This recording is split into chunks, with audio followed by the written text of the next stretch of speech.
the illuminated torch.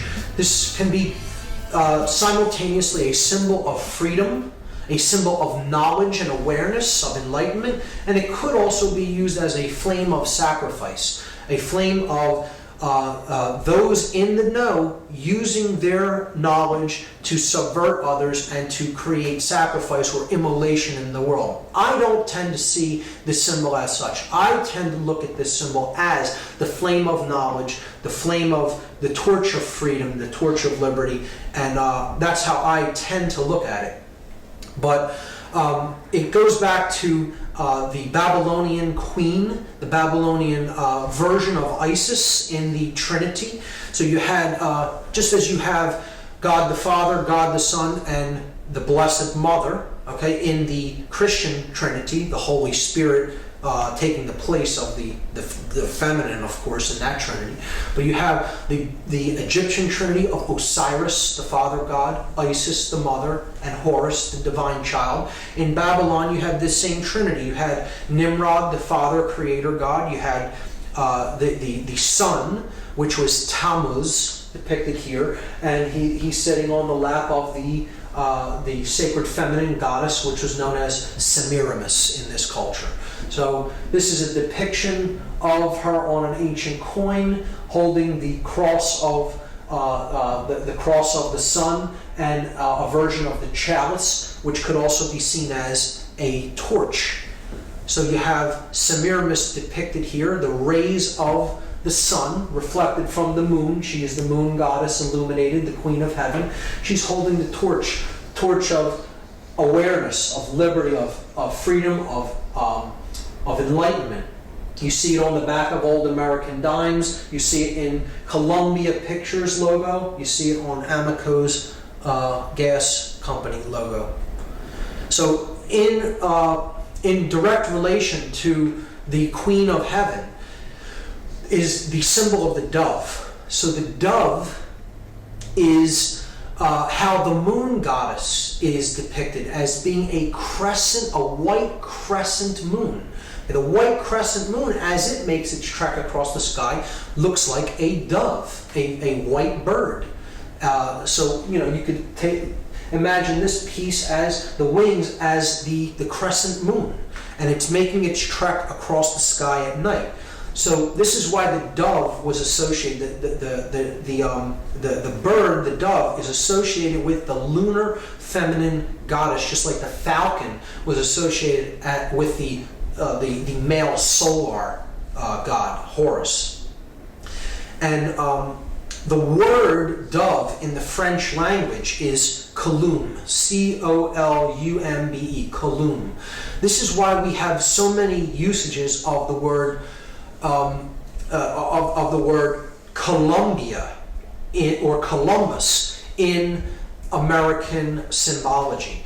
The founder of the country is named after the dove. His name was actually Cristobal Colon, and he was a member of a secret society network. Here you see him giving a secret society hand gesture in this painting. But he was renamed Columbus after the goddess Columbia. See, it's the feminine goddess named after the dove, Columbe. We have the district of Columbia, the name of the capital where the male dominator phallic energy, the seat of male dominator power, is rooted in the United States. And look at where it's at. It's named after the sacred feminine, the dove, Columbia, and it is situated between two states. It is situated between Maryland and Virginia. Maryland, named after the goddess of the Christian Trinity, Mary, and the Virgin, Virginia. So right in between the two feminine states named after the goddess, you have the male phallic symbol of power also taking the name of the goddess. This is a symbolic rape, if you ask me. This is placing the phallic symbol directly in a slot between the two sacred feminine states. The male dominator energy of concentrated, centralized power of this country erected right between the two feminine states of Maryland and Virginia. Here we see the goddess depicted on Columbia Pictures. You have Columbia Records, Columbia Broadcasting, Columbia University, with decidedly Masonic symbology on the shield of Columbia University, with the three crowns representing the three Blue Lodge degrees, with the square of base consciousness depicted there as well. But we have to understand, again, that the goddess represents the intuitive side of our consciousness. It represents conscience, the ability to know right from wrong. And that is a protector energy. It is also the aspect that gives birth to the male principle, the savior of the world, the enlightened neocortex.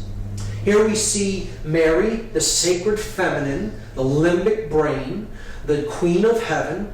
She's giving birth to the immaculate heart of Jesus, the savior of the world. She is standing on top of the serpent here, the reptile. She's conquering the R complex, the limbic brain, where emotion is born, where care is born in us. Okay? When we listen to our intuition and listen to our inborn knowledge of right and wrong, we conquer the reptile aspect of ourself and we give birth to the Son of the Godhead. And here you see the dove above her head, and here you see the 12 stars depicting the 12 houses of the zodiac. In this image is even more clear how she is a feminine protector.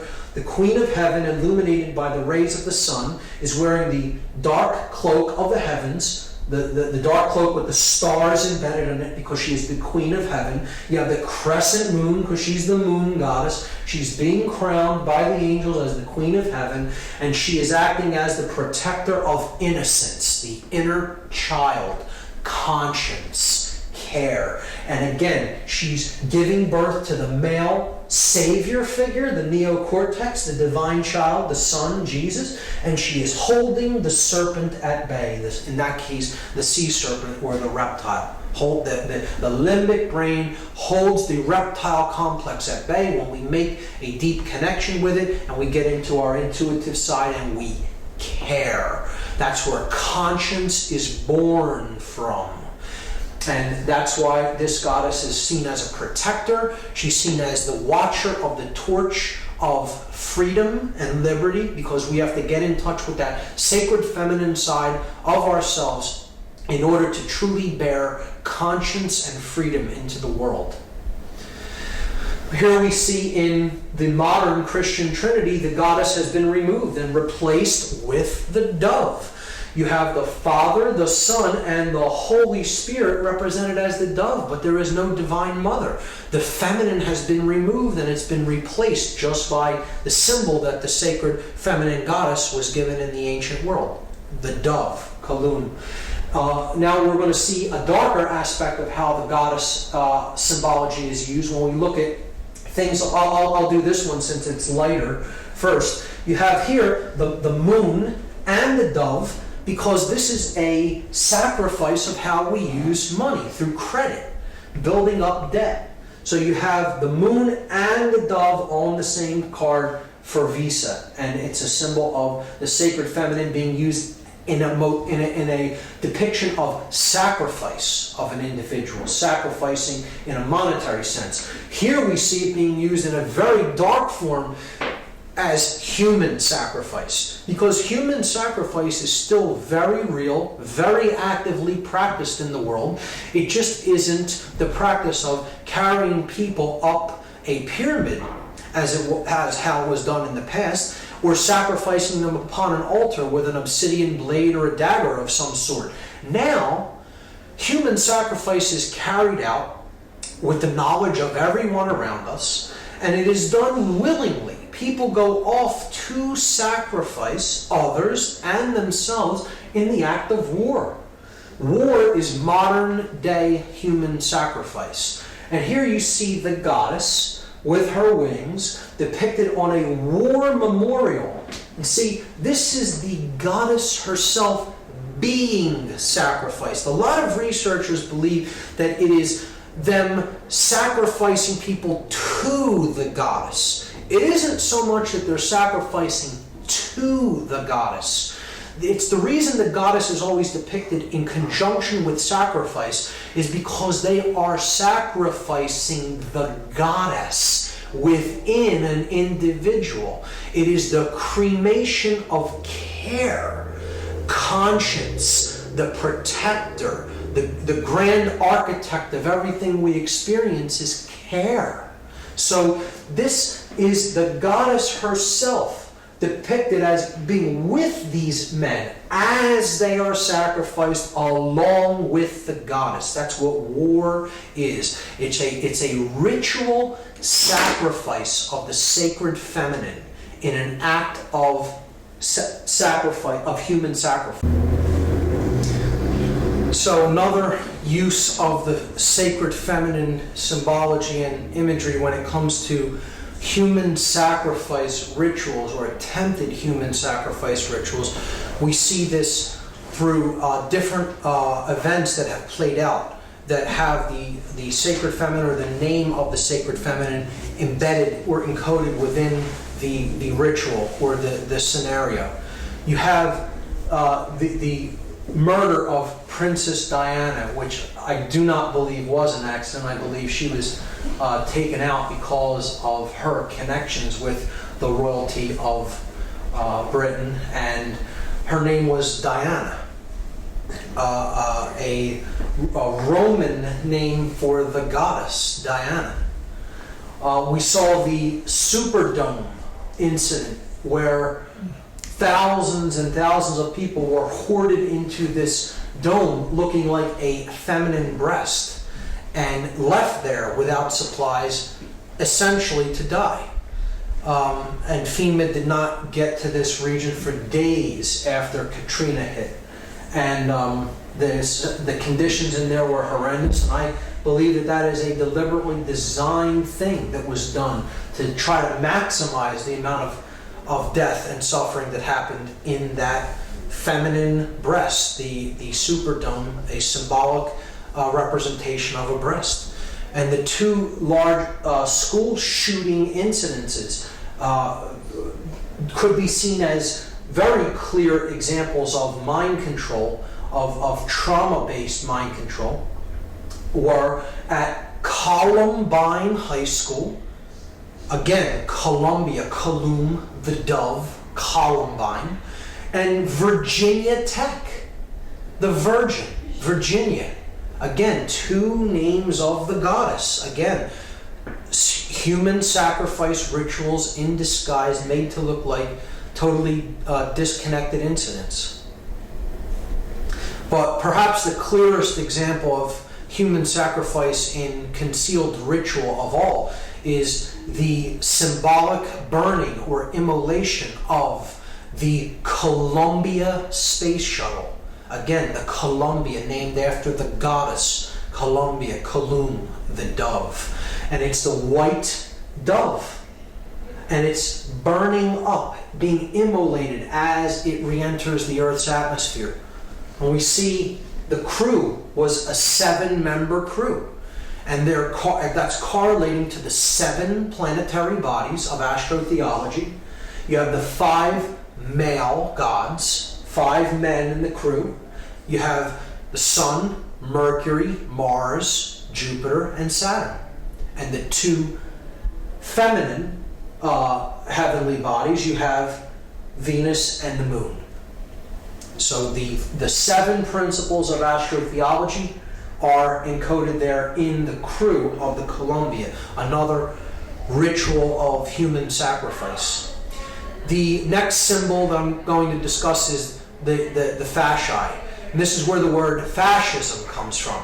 It is the axe surrounded by the bundle of rods. This is a Roman symbol that represents centralized authority. It is the central authority is the axe, and then the satellite regions, the satellite states are the bundles, the rods bundled by the central Roman authority, the fasci. This is where the word fascism comes from.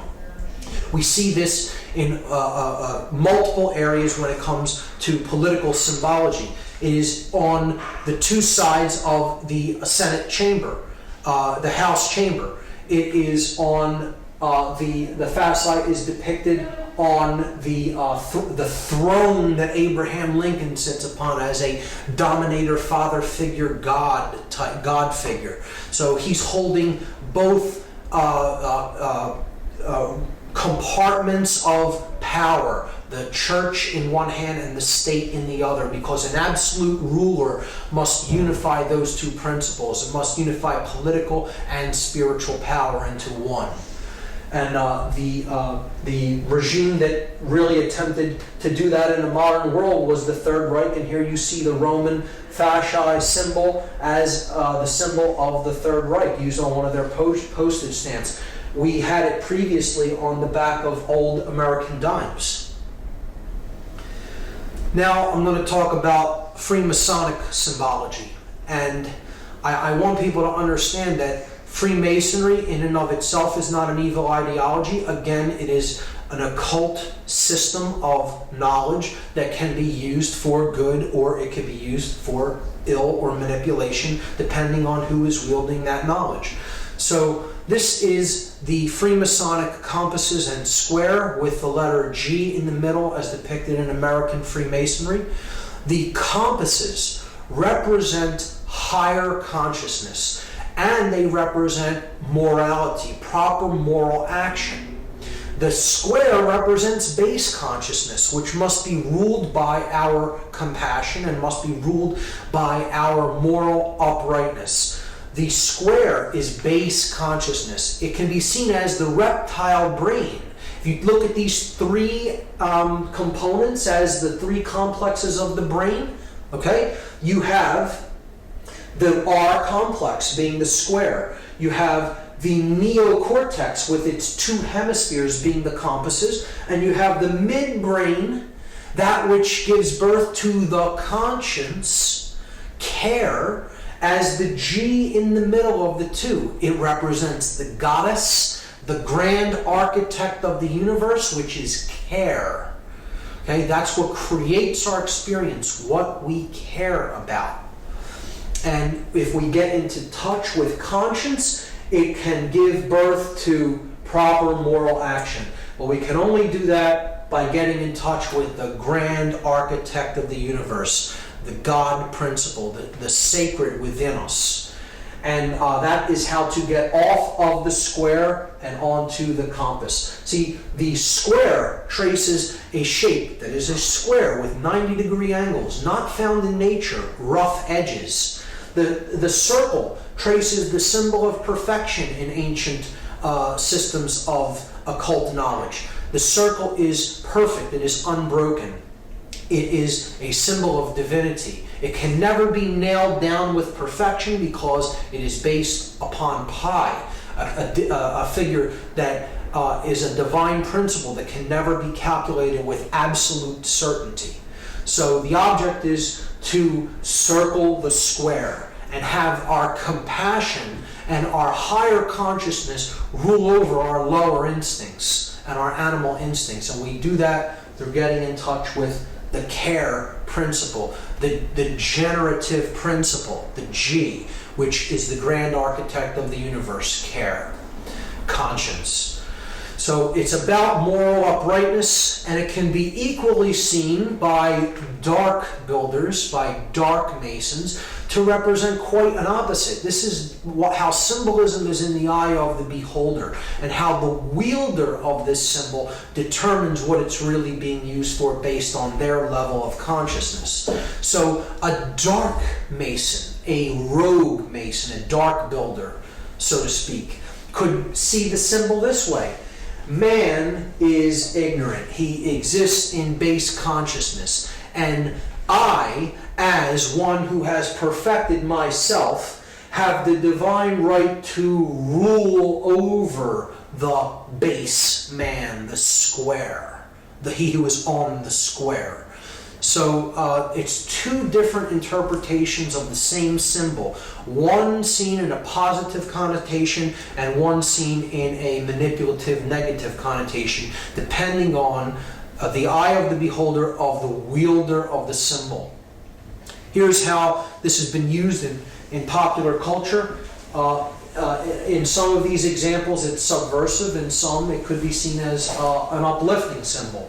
But generally in education you'll see the square used and the three symbols and the color blue for the square representing the blue lodges. And this is base consciousness. This is the base of the pyramid of this particular secret society network, the hierarchical pyramid-like structure. And you're seeing the pyramid encoded here, but through the square. And the three base levels of Freemasonry, the entered apprentice, the fellow craft, and the master mason, being the three introductory or initiatory degrees of what is known as the Blue Lodge in American Freemasonry.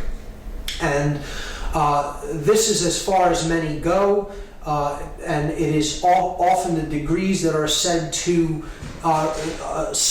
keep knowledge of higher levels suppressed for those really in the know of the order do not wish for those people to receive the knowledge because they have been gauged as really still being in base consciousness.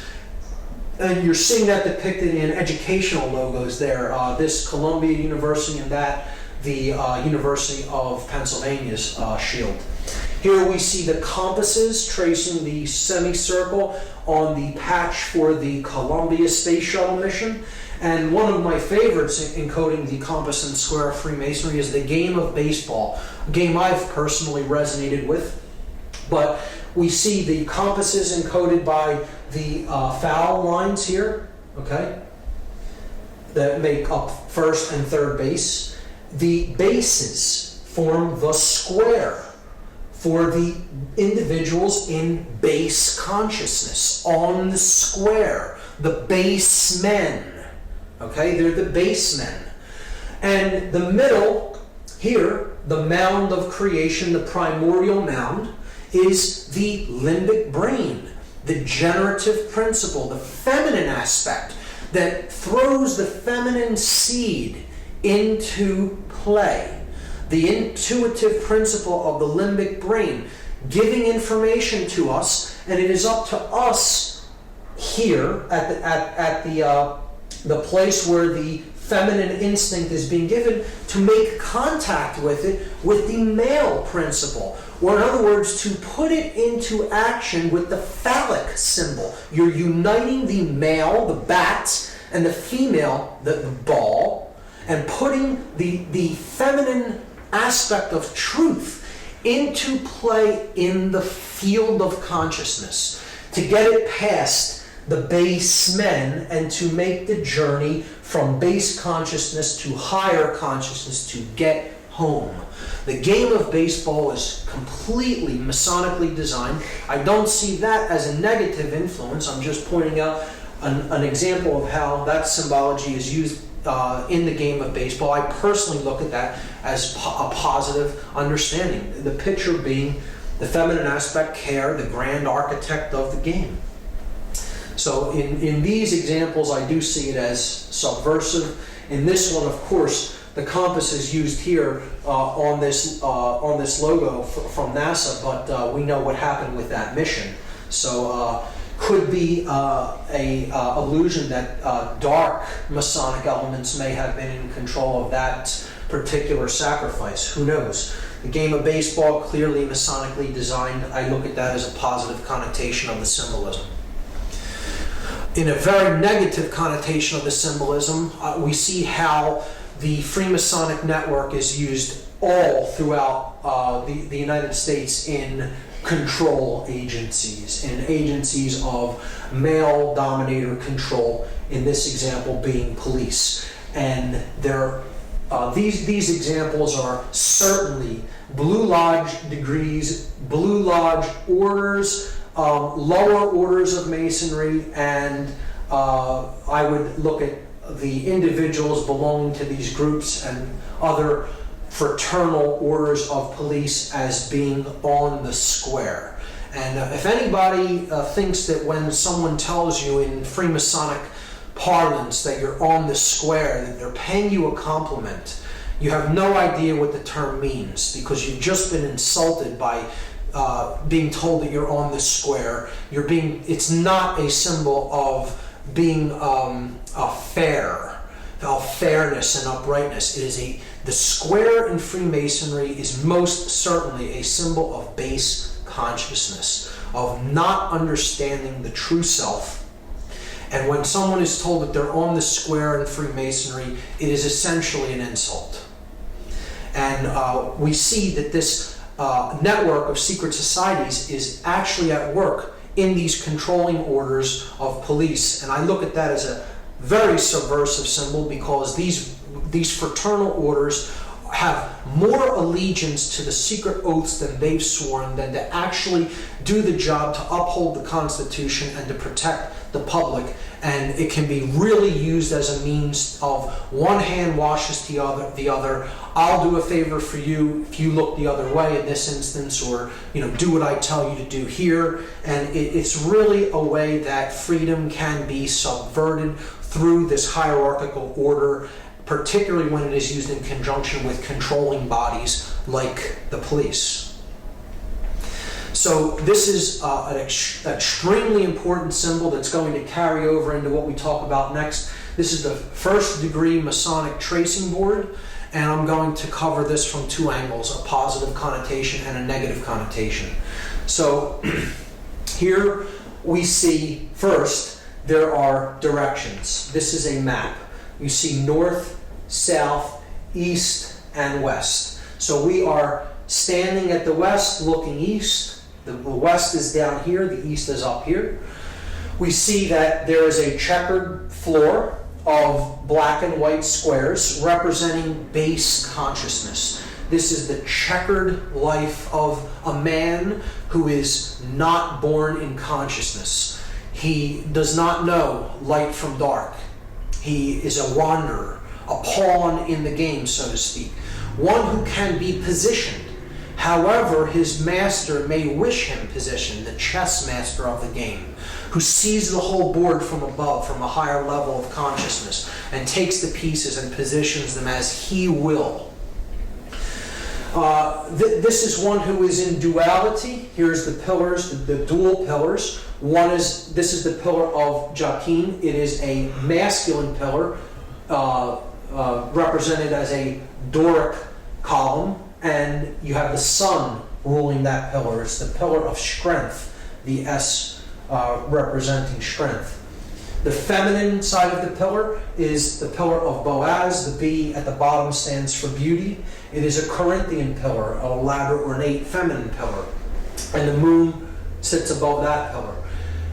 This is the pillars that represent the masculine and feminine aspects of human consciousness. And it is how we entered the world with these two principles kind of in opposition, and it's our goal to understand them and to unite them as one.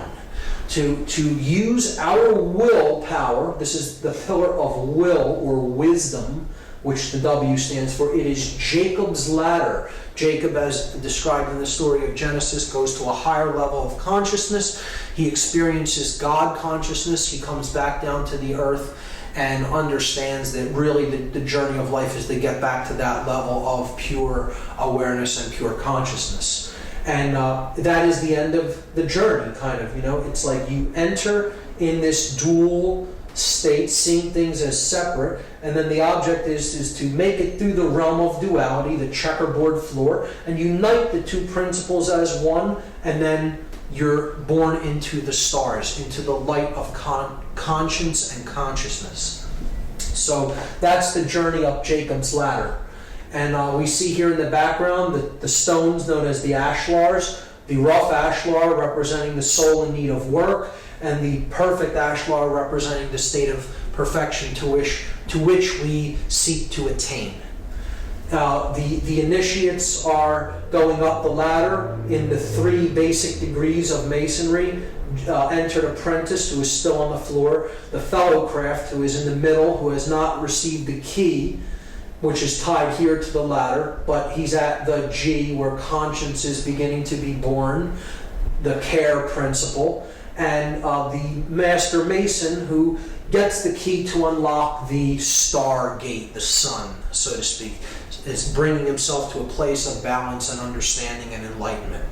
So it's a powerful and positive connotation. It could also be used to represent the left brain and the right brain, the male and female yang and yin energies, and the object is to unify them in the middle to awaken the prefrontal cortex and the pineal gland, to awaken our star gate.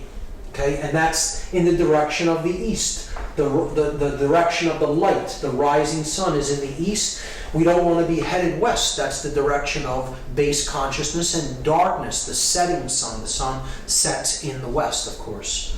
So powerful symbology there, but it unravels even more when we consider this tracing board on its side, as I will show you. Again, here we're seeing the 3 lights in the heavens, the lights of Freemasonry, the lights of the religions, the sun, the moon, and the all-seeing eye, the stars and planets. Again, we saw the religions of Christianity, Islam, and Judaism representative of these principles, and how they correlate to the 3 pillars of Freemasonry and global consciousness. Now, looking at the Freemasonic tracing board on its side opens up a whole nother level of what this symbolically represents.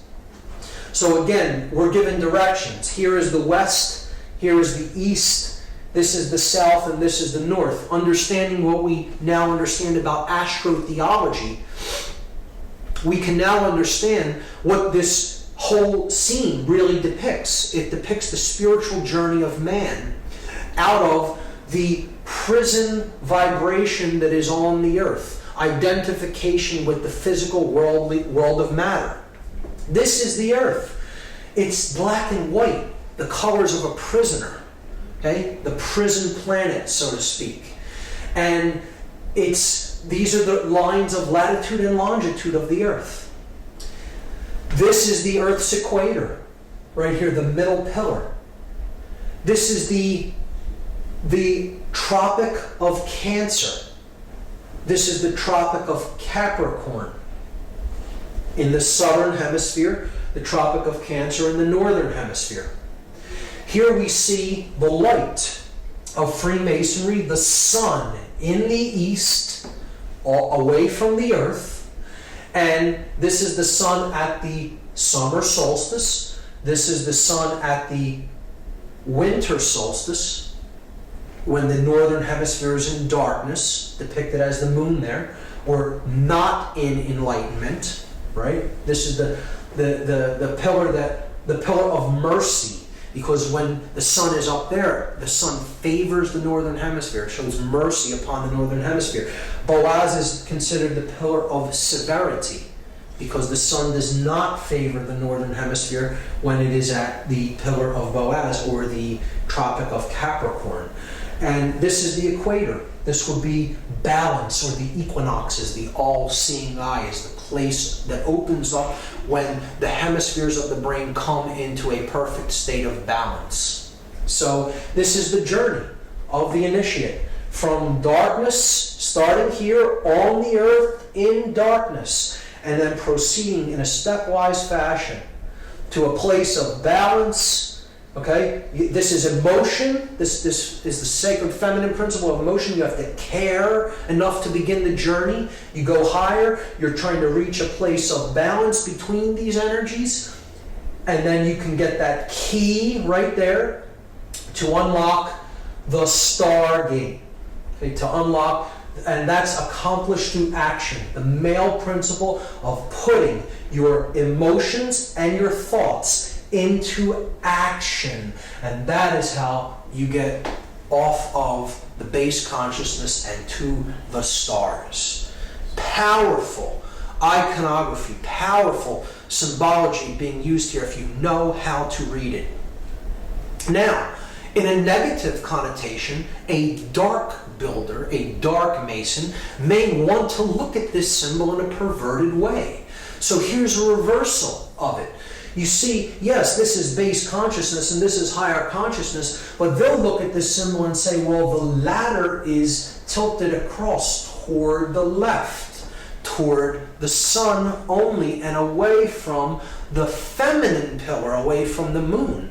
And our task is to imbalance consciousness toward the male principle only, or the left brain only, because that's what gives birth to a dominator, to one who is bent upon control, a sorcerer of sorts. So this is how a dark occultist would interpret this symbol.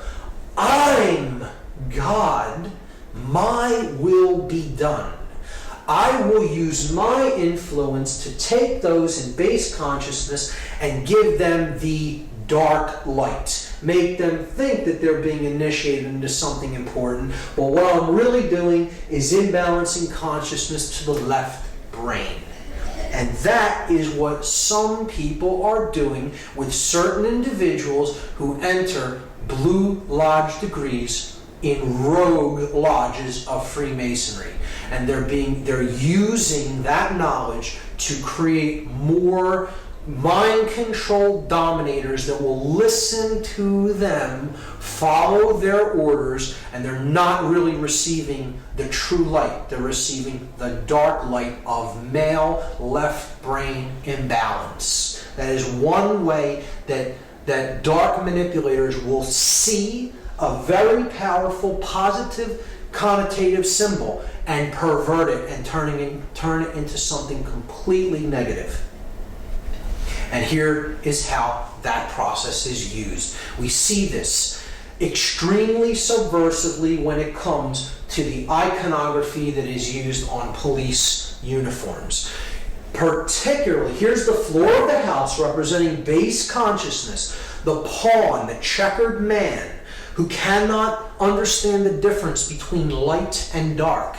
He doesn't really understand what makes the principles of right and wrong function the way that they do. Conscience isn't born in an individual that simply follows orders. Anyone of true conscience would always ask the question why before carrying out any action or order given to them by anyone. And we see this, if we look at the symbol of the Fraternal Order of Police having a Masonic third-degree handshake and the all-seeing eye of Freemasonry there, and the three other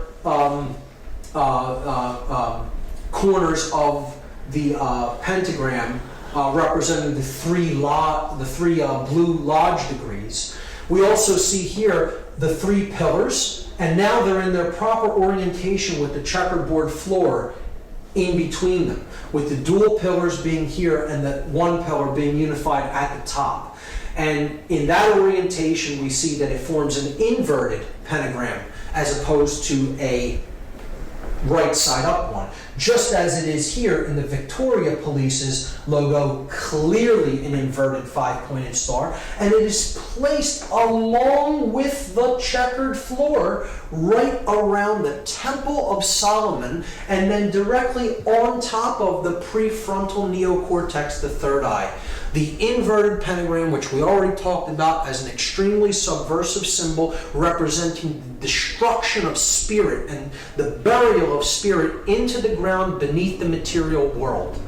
And here we see the double square, another symbol of base consciousness representing the hypercube, which I'll get into, on the third eye on a English police's headdress. So, and there again, the checkerboard floor of the house wrapped around the Temple of Solomon. The temple, the sun and the moon, the left and the right brain.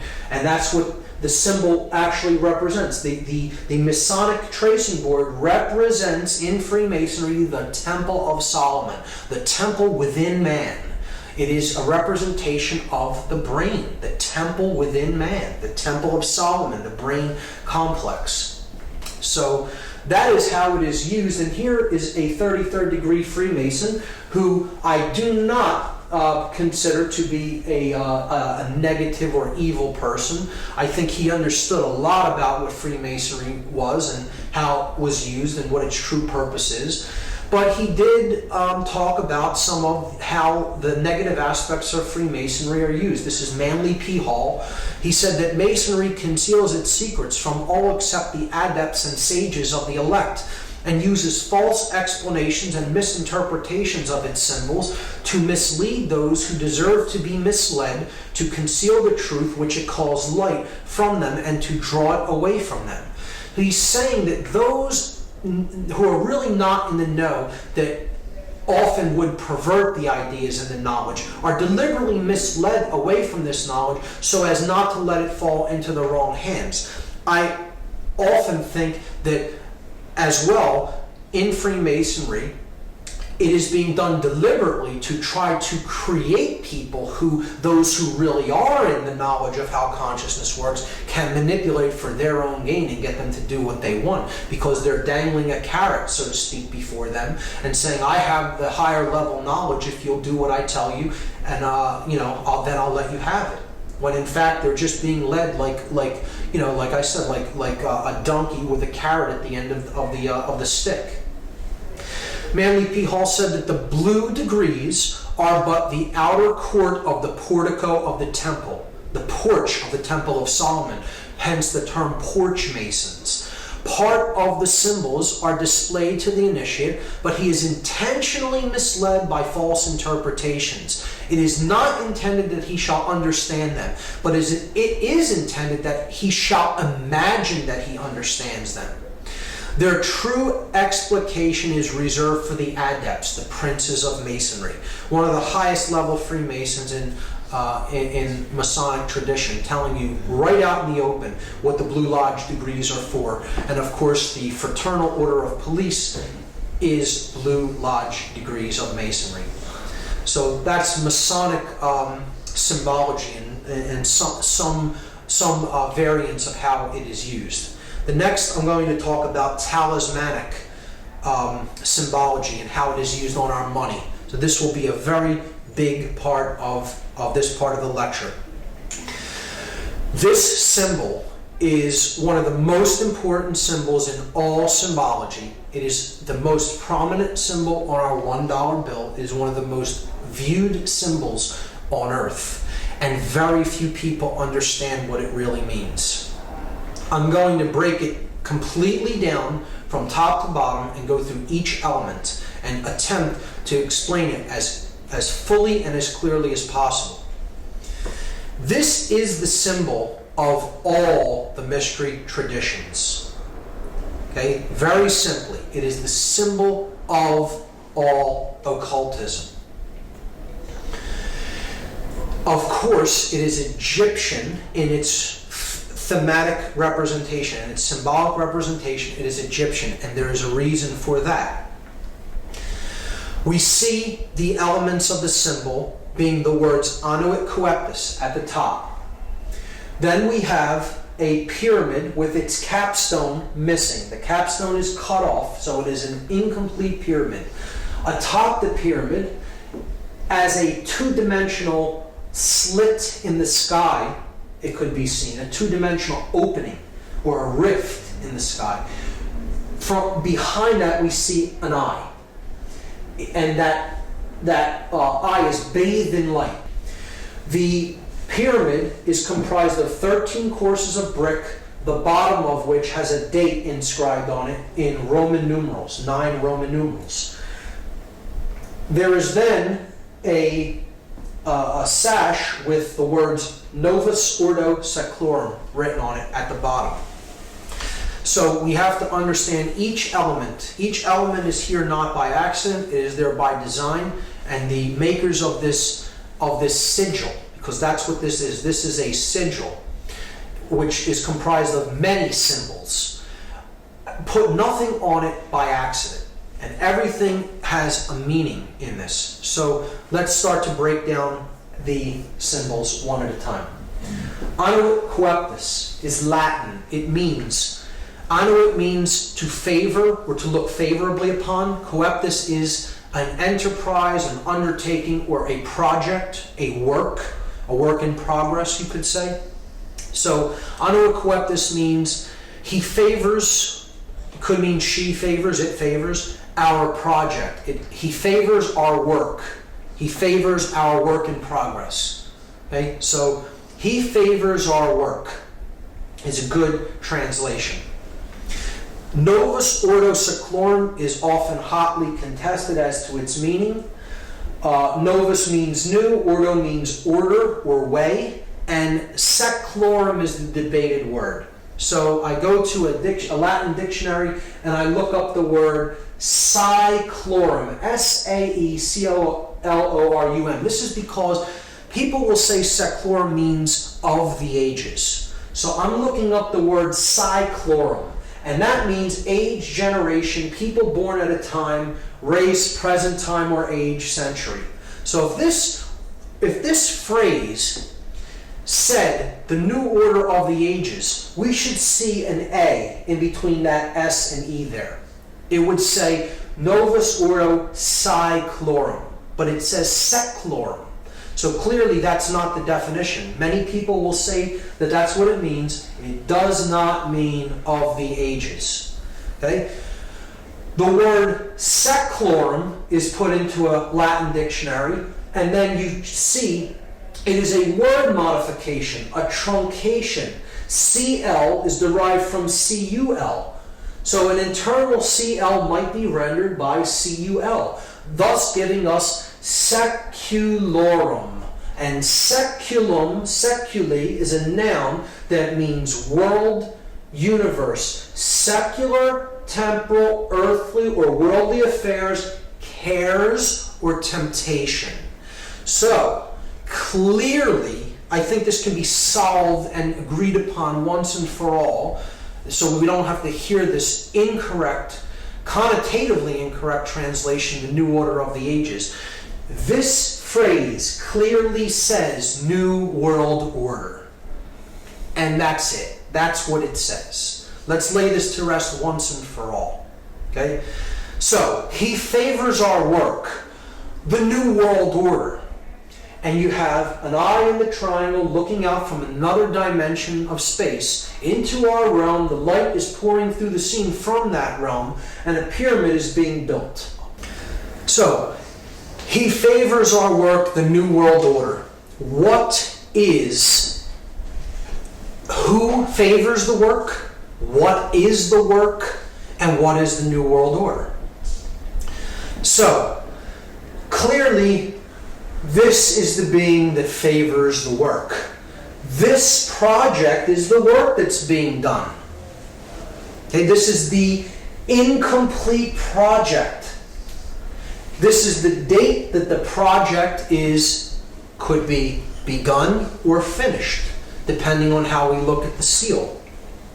So, we have to understand a little bit about Egyptian cosmology and the main solar god, the solar disk, which we looked at as Horus, as Ra. Set is the dark incarnation of it.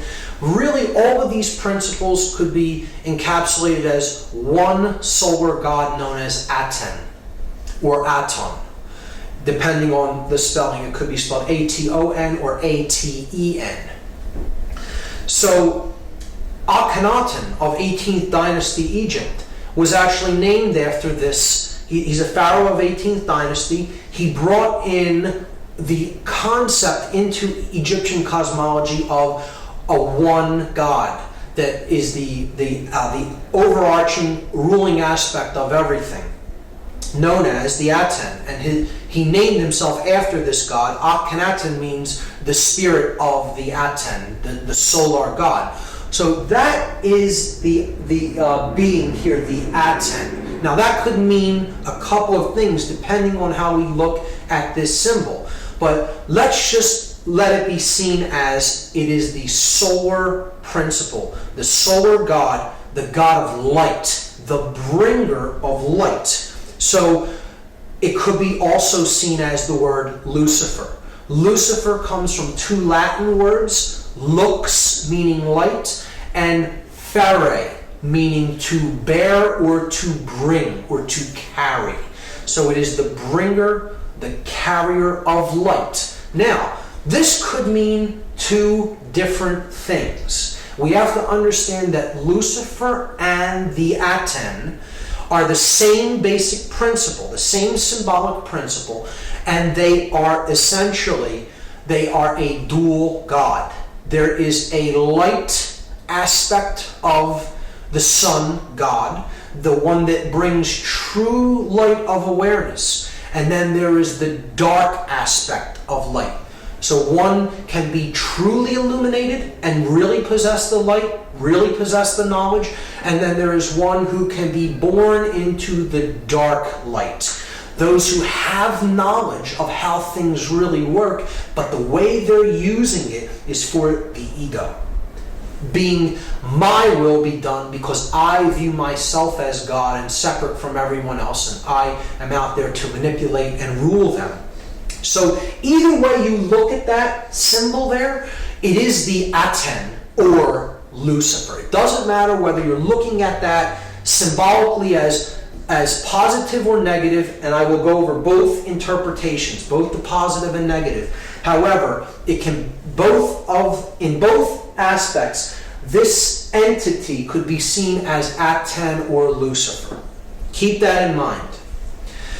If you take the compass and square symbol and place the apex at the top of this symbol and the base at the same base level where the pyramid meets the ground, you're going to see a very interesting thing emerge. If we just trace the 5 points of the compasses and squares, the 2 compasses, the 2 edges of the square, and then the middle part that both share, the line of symmetry between them. So we go down the compass edges and we see that the compass points point to 2 letters. The 2 end letters of this sash, okay? N and M. N from Novus, M in Seclorum. Then we go up the place where the square is used to measure from, the inside edge of the square. And we see that that also points to 2 letters, and they are also both on the opposite edge of this phrase, Annuit Coeptus. So we have the A in Annuit and the S in Coeptus. And now we come down the horizontal axis of symmetry. And we see it reaches 1 letter that is exactly in the middle of this sash, the O from Urdo. These 5 letters, if rearranged, are an anagram for the word Mason, M-A-S-O-N. And this is the symbol of all Masonry. It is the symbol of all builders. And who are the builders? We all are the builders. We are all collectively on this planet the co-creators of our collective experience. Whether we are doing that creation unconsciously or consciously creating our experience, we are the builders of this world. And this is what we've built it into, what we currently have right now. So, who are the builders? We are the builders. But there's 2 different types of Masons. See, there are Masons that build with stone. They build the pyramid upward. They're building with stone. If you connect these 5 symbols as they are connotatively used in this seal, they form an inverted, skewed pentagram. And an inverted, skewed pentagram, if you look into dark occultic symbology is always used as a symbol of pacts. It's a symbol of pacts, of promises made, to be something to be fulfilled, to be delivered upon completion of something else. So again, we saw that these four arms represent the material world, depicted as the upward pointing pyramid, the brick, the physical object, and they are crushing the spirit, the fifth element, into the ground, burying it under the weight of the pyramid. See, the dark builders, the dark masons, those who are building toward a world of male domination, the blade. See, they're building with bricks. The bricks are people who are trapped in physical five-sense reality and left-brain prisonhood. They are those who can not change. They have one form and it's hardened. A brick was once malleable clay that could be shaped, molded, take different forms. It flows easily. Change comes easily to it. But when it is baked in the left brain, solar, male dominator consciousness, it becomes hard and immobile and immovable. It becomes a brick. And that's what the male dominator world is being built with. The bricks baked into one form, the unit form. Those in uniform cannot see what is, not see. They cannot see, they are not sees. See? They are baked into one form, the brick. Okay? And they're being used as elements to build the blade world. And the blade world will be ruled by those who are in the light. They are the blade, the male dominator sorcerers. They have the light, but everyone else is in ignorance. And when you complete this structure, the light goes out from the scene. See, they're building the blade. If you complete this structure in brick, they have all the light, and the entire world is bathed in darkness. That in that symbol, the Aten or Lucifer represents the sorcerer, and he is completely trapped in ego. The ego-bound consciousness. It's the I in the triangle. I am God, the sorcerer says to the world, and I will make everyone in this world and the entire world in my own image and likeness. But I will have all the light, and the light will be blocked out to those in ignorance and in one form. And the male dominator world will be born into existence, and it will bathe the world forever in darkness. That's the negative connotation of this symbol.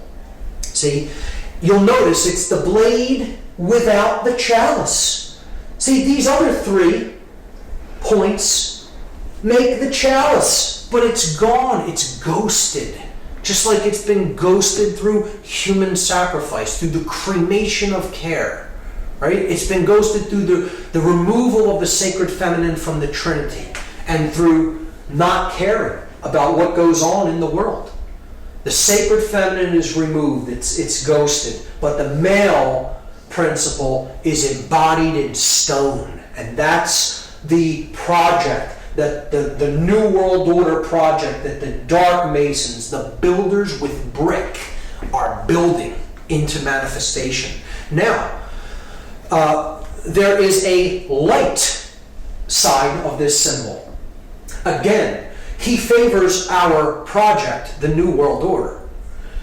If the true God of creation, the true bringer of light, the awakened neocortex, the prefrontal cortex, the opening of the third eye, the stone the builders rejected, the Christ consciousness, so to speak, the true bringer of light, right? The true aspect of Aten, the solar mind, right? If we, as the other kind of Mason, are trying to do the work that he favors, the true bringer of light, the true God of creation, and create the positive New World Order, our job as the builders of this project is to remove the brick from the top down, a little at a time, from those who we can help to work, smaller groups, gradually removing and helping people to change in larger and larger and larger groups. And if that pyramid is razed to the ground, is removed from the scene, there's nothing to block out that light of creation. And it comes down and joins with the earth. So the earth is not bathed in darkness of the male dominator blade world. Instead, it's bathed in light because the bricks are gone. Those who cannot change are gone. They've made the change, the metamorphosis, the transfiguration, the transformation in consciousness. And they've been raised to a higher level of awareness. So that's the opposite, the positive New World Order. Masons often tear stone down. And the light Mason, the light builder, the light worker, wants to tear this stone down so the light comes down and join up with the earth to create the positive New World Order. And in that aspect, this is a powerful, magnificent symbol of the true mystery traditions. The object is to remove that pyramid of male domination and bring the light down to the earth. So we see that this is the symbol of Solomon encoded into it. The male aspect, here's the the yang light aspect of consciousness, combined with the feminine yin dark aspect of consciousness to create the seal of Solomon. As above, so below. The Hermetic principle encoded into the seal of Solomon. So depicted there. But it is the body unified with the spirit within the temple of man, the mind, the sun and the moon, the left and the right brain, to create the stone, the philosopher's stone, the opening of the third eye, the pineal gland, known as the stone the builders rejected. Because the dark builders reject that light of awareness and consciousness, and they are trying to block it out by completing that pyramid in stone. So that is my analysis of that symbol, and it's amazing when you get into it and really study it for yourself and really go deep into the symbology. And it gets even better when you start to look at that date on the bottom of the pyramid, because that date is MDCCLXXVI in Roman numerals, and that totals 1776. And here's how it breaks down. This is a chart of the letters and their corresponding numerical values. So if you just do the math, M is 1000, D is 500, C is 100, you have it twice there, so you're up to 1700. L is 50, that's 1750. X is 10, which you have twice, so that's 1770. V is 5, that's 1775. And I is 1, 1776. So what we're going to do now is something called gematria. It is Kabbalistic numerology. It's an occultic form of numerology, and it's very simple. It is simple addition or counting of these numbers. And we can combine them in different ways depending on which numerals we add together. And we understand that all of the added values are identical, and they mean the same thing in occultic numerology. So 1776 is the number that we get when we add these Roman numeral values together. And what we are going to do in this example is we're just going to take the 1 and add it to the 6. and leave these two sevens. So we get 7, 7, 7. And anyone familiar with Judaism or Kabbalah may know that that is a symbol of God. It's a number that represents the Trinity of consciousness in its perfect form. The 777 is the aspect of the divine in man. It is thought, emotion, and action, the three aspects of our consciousness, having reached the place of the gods, the 7 entities of the skies: the sun, the moon, Mercury, Venus, Mars, Jupiter, and Saturn. The 7 gods that can be seen with the ancient world, a representation of the 7 chakras of energy in the body.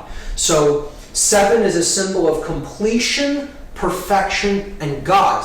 It tripled is a representation of God. So if we add the 3 sevens together, it totals 21. And 2 plus 1, this is the parents and the child, the father and mother, the creator God and the sacred feminine, and the divine child. And then that totals 3. 2 plus 1 is 3. So all of these values can be seen as identical, or they mean the same thing. They are numbers that represent God, or completion, perfection. The divine has been awakened and realized. So they can be used interchangeably in systems of occultism. And again, 3 being the number of unity, of unification of thought, emotion, and action, the triune being, the 3-in-1 God, right? The Trinity. So, what I'm going to do in this study of gematria is I'm going to take these letters, because gematria is a combination of geometry and mathematics. Geometry, Gea, earth, the measure of things, the measure of the earth, the mother, right? And matria, mathematics, the mother science, after Ma'at from Egypt, the mother goddess. So gematria is a combination of geometry and mathematics. So we have all the elements in place. We have the math aspect is covered by the Roman numerals that represent value or mathematics, and we have the shape that's given by the triangle shape or the pyramid shape.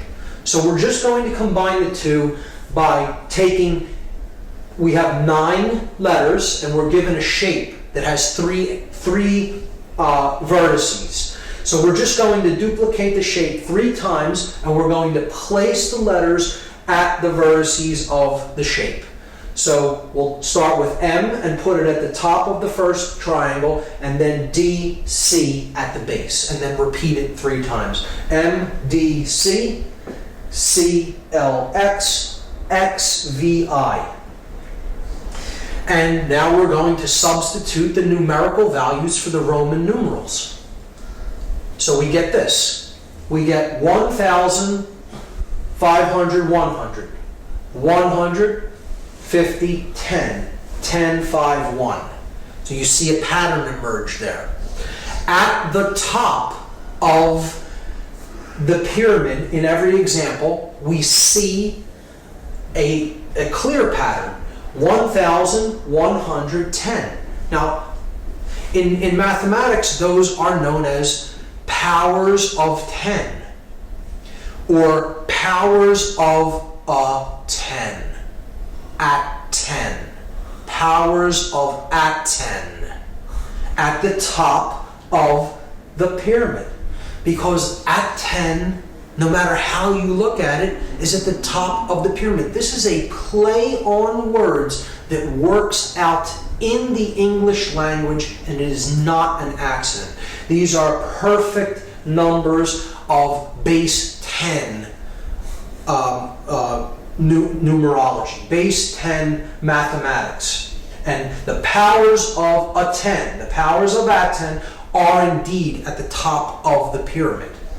At the bottom of the pyramid, we have 500, 100, 50, 10, 5, and 1. If we add those for each base, we have 600 at the base here and 1,000 at the top. 60 at the base here, 100 at the top. 6 at the base here, and 10 at the top. We can then simply remove all the zeros because zeros don't add to anything in gematria. So they can be removed. So we see that it simply boils down to this. 1's at the top, 6's at the bottom. And now we can combine them into one pyramid. And you have at the top 1, 1, 1, where the three pillars, the three aspects of consciousness, thought, emotion, and action, the three pillars of Freemasonry. At the bottom, 666. 666, the number of beast or base consciousness. And noticing that 3 correlates to 777, because if you add 777, you get 21. If you add 2 plus 1, you get 3. So 777 and 3 are identical.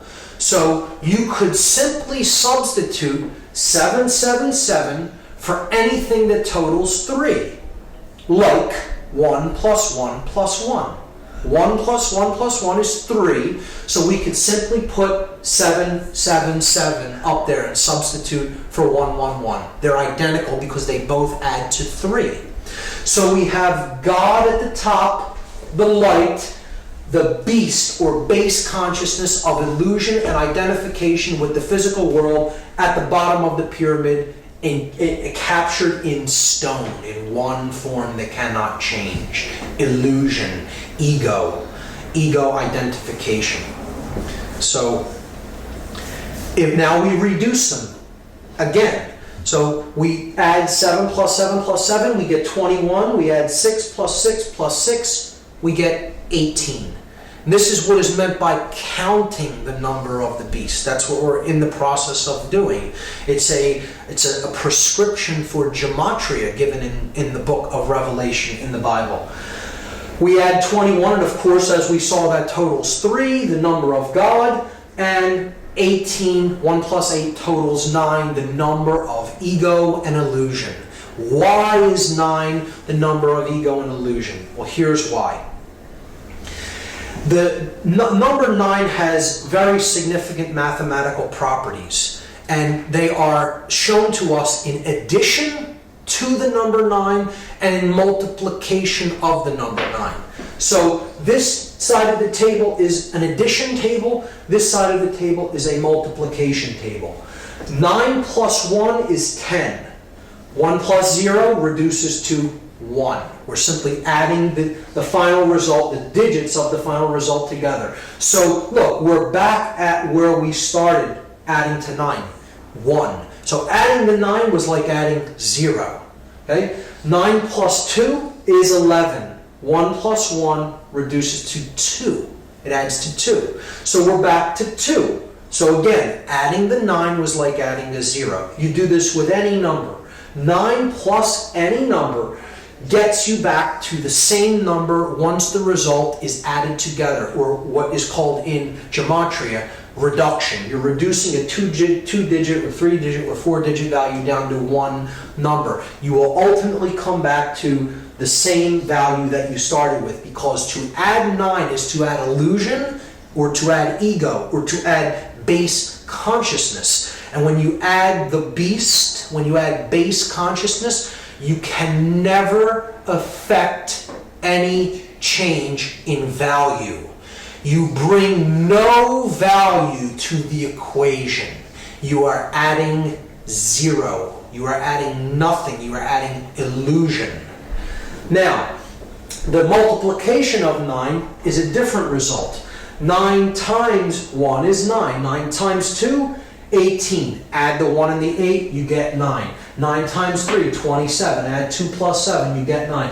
9 times any number, no matter what it is. You add the resultant digits, you will come back to 9.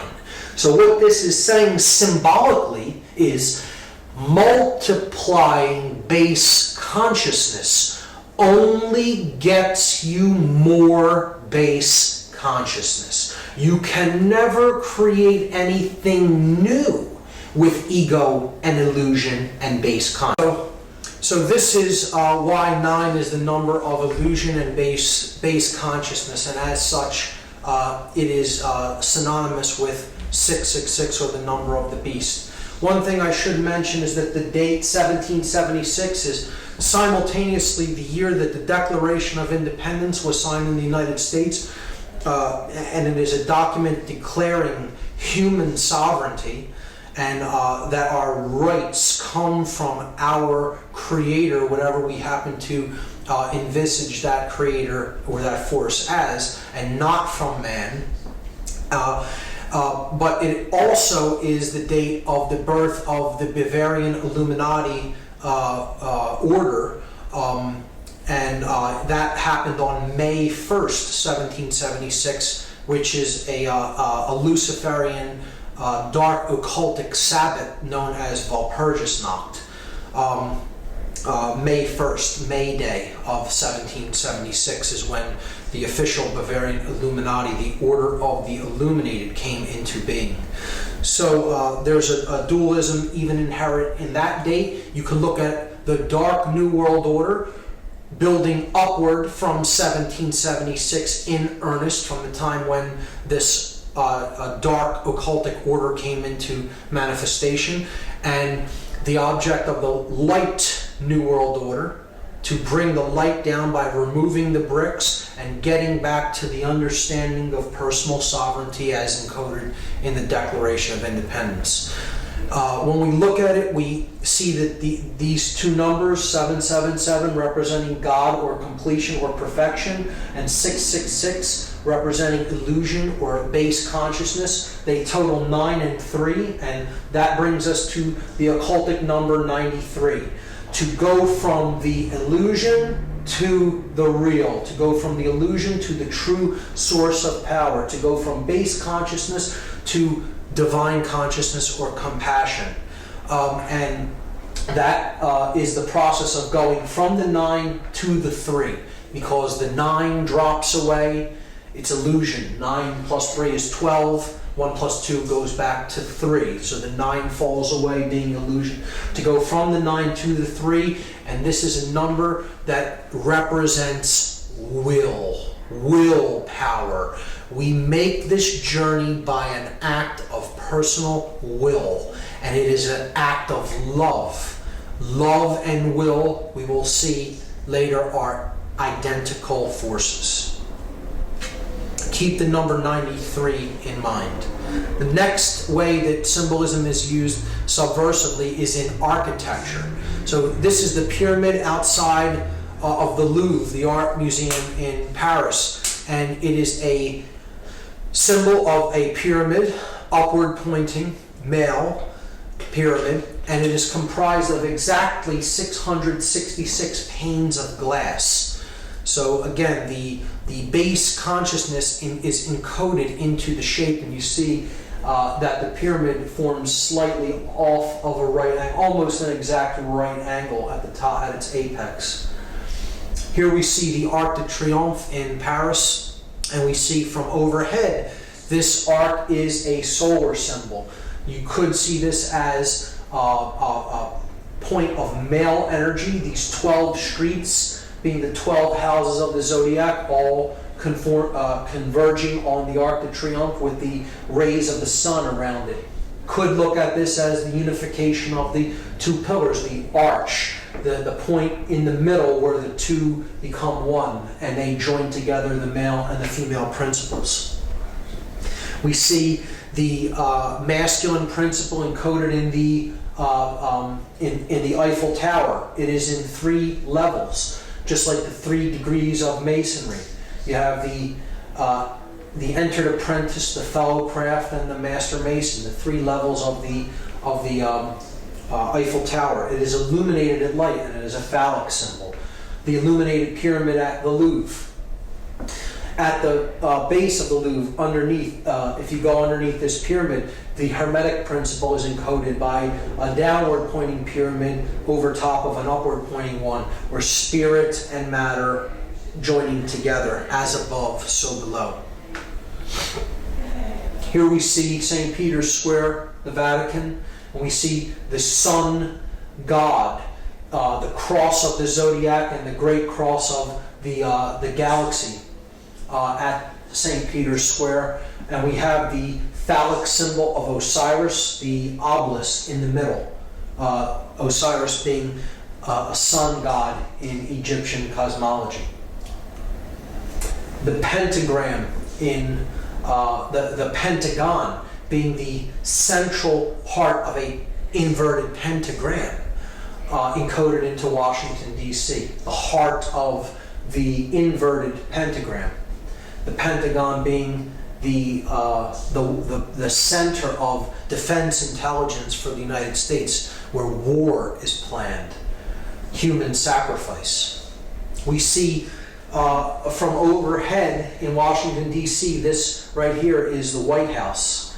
And then north of the White House, we see an inverted, skewed pentagram with one broken arm. Now, this is a very clear example of what is known as the pentagram of Pax in dark occultism. The pentagram of Pax is inverted because it is satanic, or it is thrusting the spirit downward. It is often skewed, representing that which is really out of alignment or proportion. So it is usually skewed in one form or another, either stretched or squashed. In this case, it is kind of squashed downward.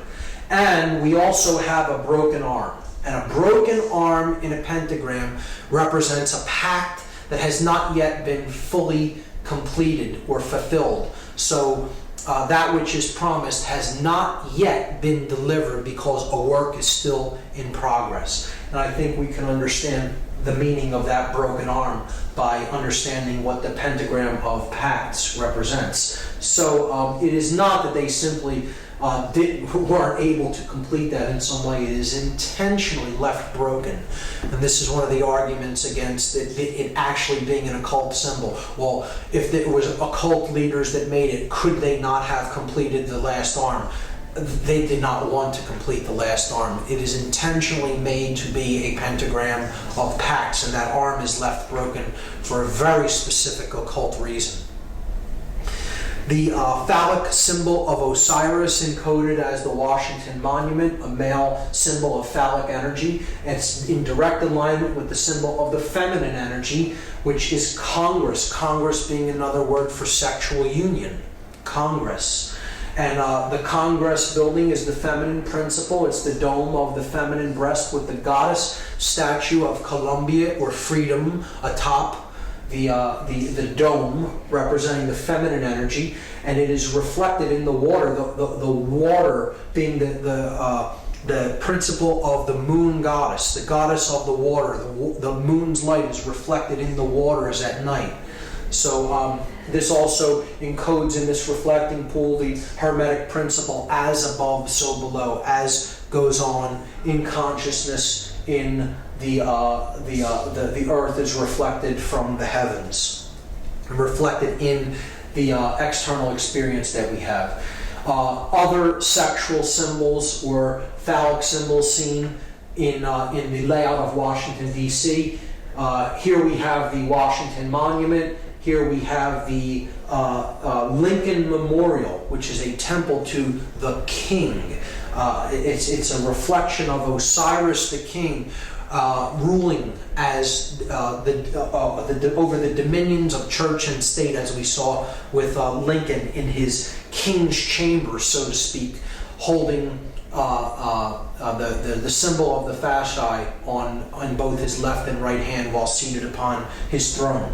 And if we look at the street system that connects these two monuments, we just make a red.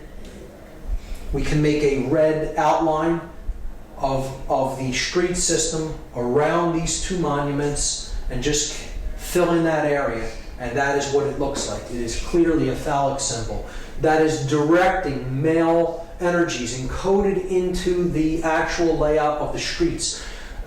People who believe in this system of geomancy, or tapping the energy of the earth through the types of lines that you place upon the earth. Believe that this is directing male and female energies in certain ways and in certain proportions.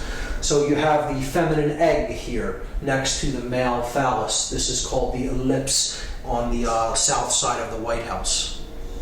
Again, Lincoln holding the fasci, the symbol of the fasces is the symbol of Roman centralized authority encoded in the central axe around which is the bundle of rods or staffs.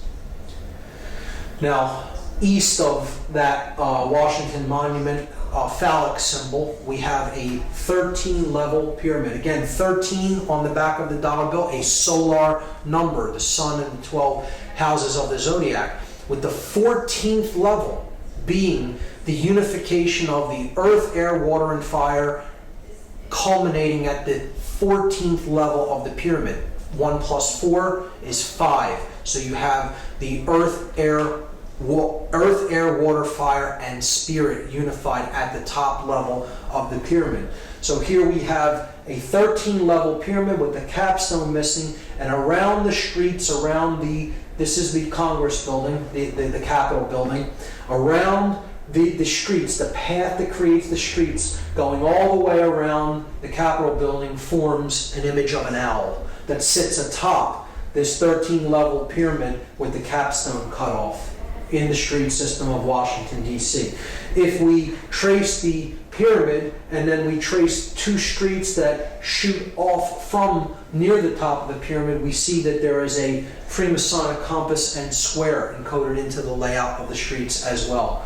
I'll take that off and do it one more time for you to see where those streets are. Here's a close-up of it. There's the owl. I'm removing it and then putting it back so you can clearly see the layout. This image was taken from Google Earth. And the owl, again, is that Babylonian deity that the Ammonites worshipped. They often worshipped it as Molech, and here it surrounds the sacred feminine. Again, it's the same principle as codified in the cremation of care ritual.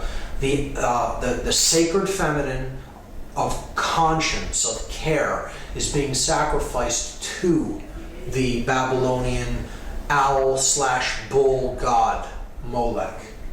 It's in the belly of the beast.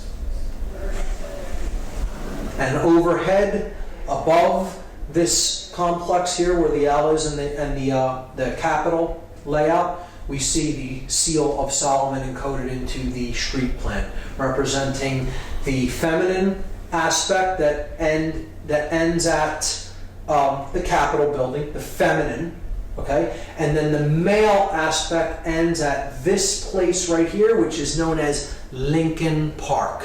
And Lincoln Park is a resonator for Lincoln, who sits in the King's Chamber, the male principle. So you have the Queen or the Goddesses building, and then you have Lincoln Park here, which is a representation of the male energy, and it's a symbolic correlation to Lincoln's name, who sits in the King's Chamber at the Lincoln Memorial.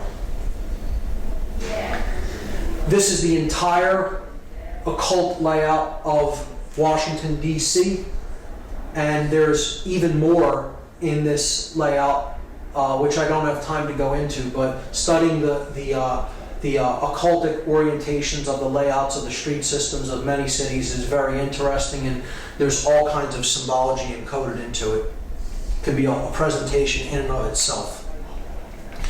The last symbol that I'm going to talk about in this symbology section is the hypercube. And this is one of the deepest symbols of all occultism, which very few people really delve into and get into the meaning of.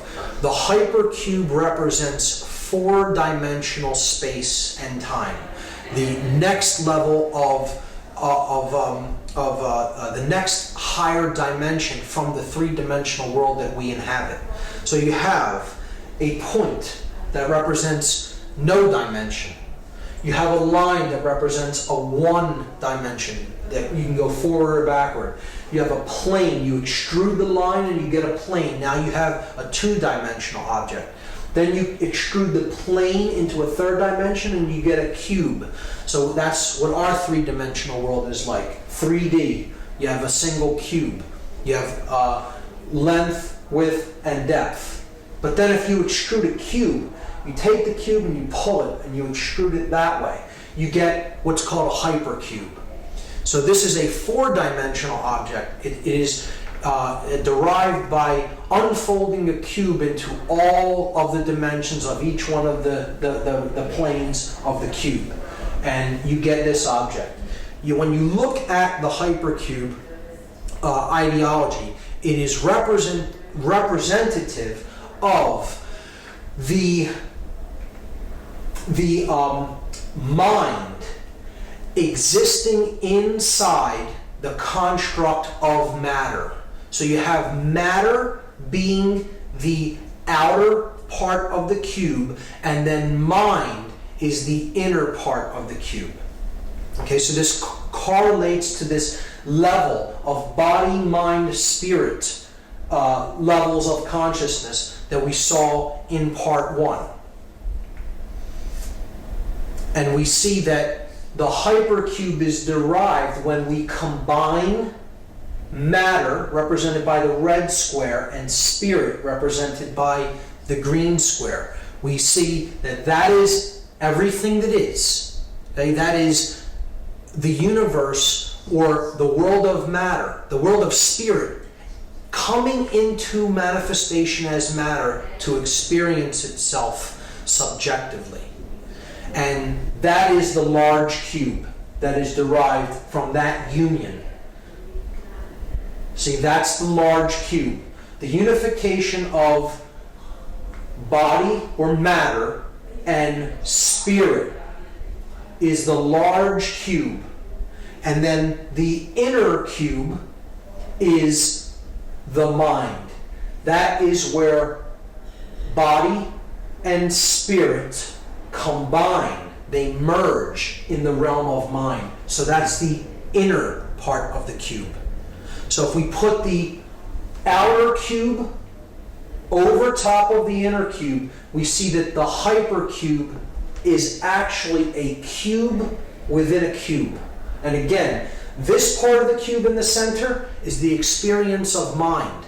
This part of the cube in the outside is the physical world of manifestation that the spirit comes down and inhabits to create that which can have experiences. This is the two-dimensional projection of this four-dimensional object, a cube rotated around in every plane that it can be rotated in.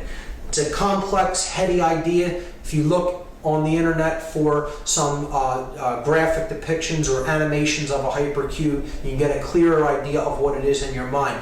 But the idea is that to look at the cube in a dark way, the hypercube in a dark way, means that you are seeing the physical world as a prison, and that's the large box. The big box on the outside is the physical world that imprisons spirit. See, this is a negative worldview that says all the physical world is really a prison.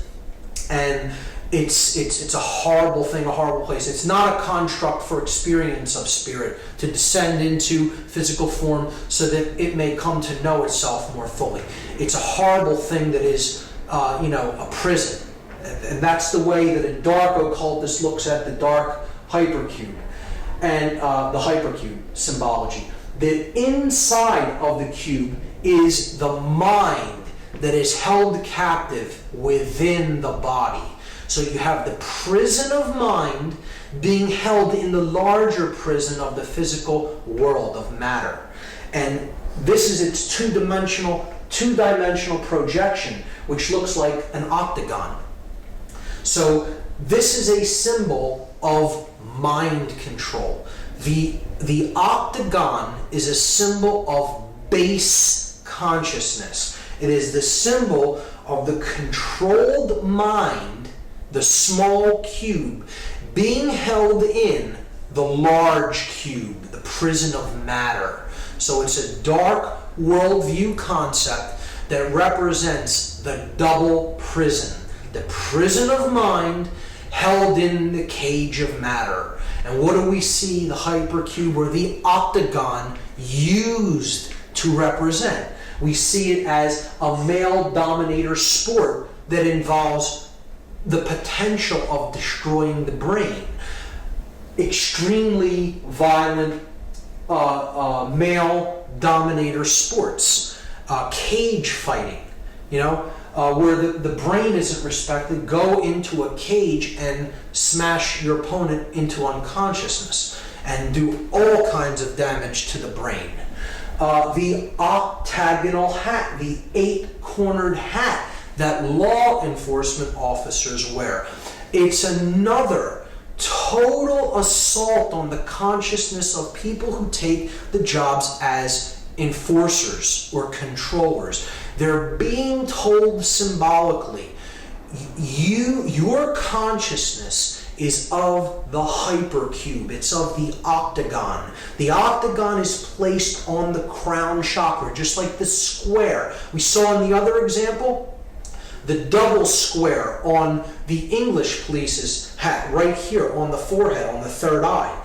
Again, the double square is representative of the octagon, the two squares being combined in an 8-sided shape. If you complete the corners, you get the octagon if you connect the corners. But the 8-cornered hat is the octagon being worn on top of the crown chakra as another occultic insult, an insult in symbolism to the mind-controlled controllers, the controllers who they themselves are under deep forms of mind control to do a job that is a deeper suppression of their spirit and others.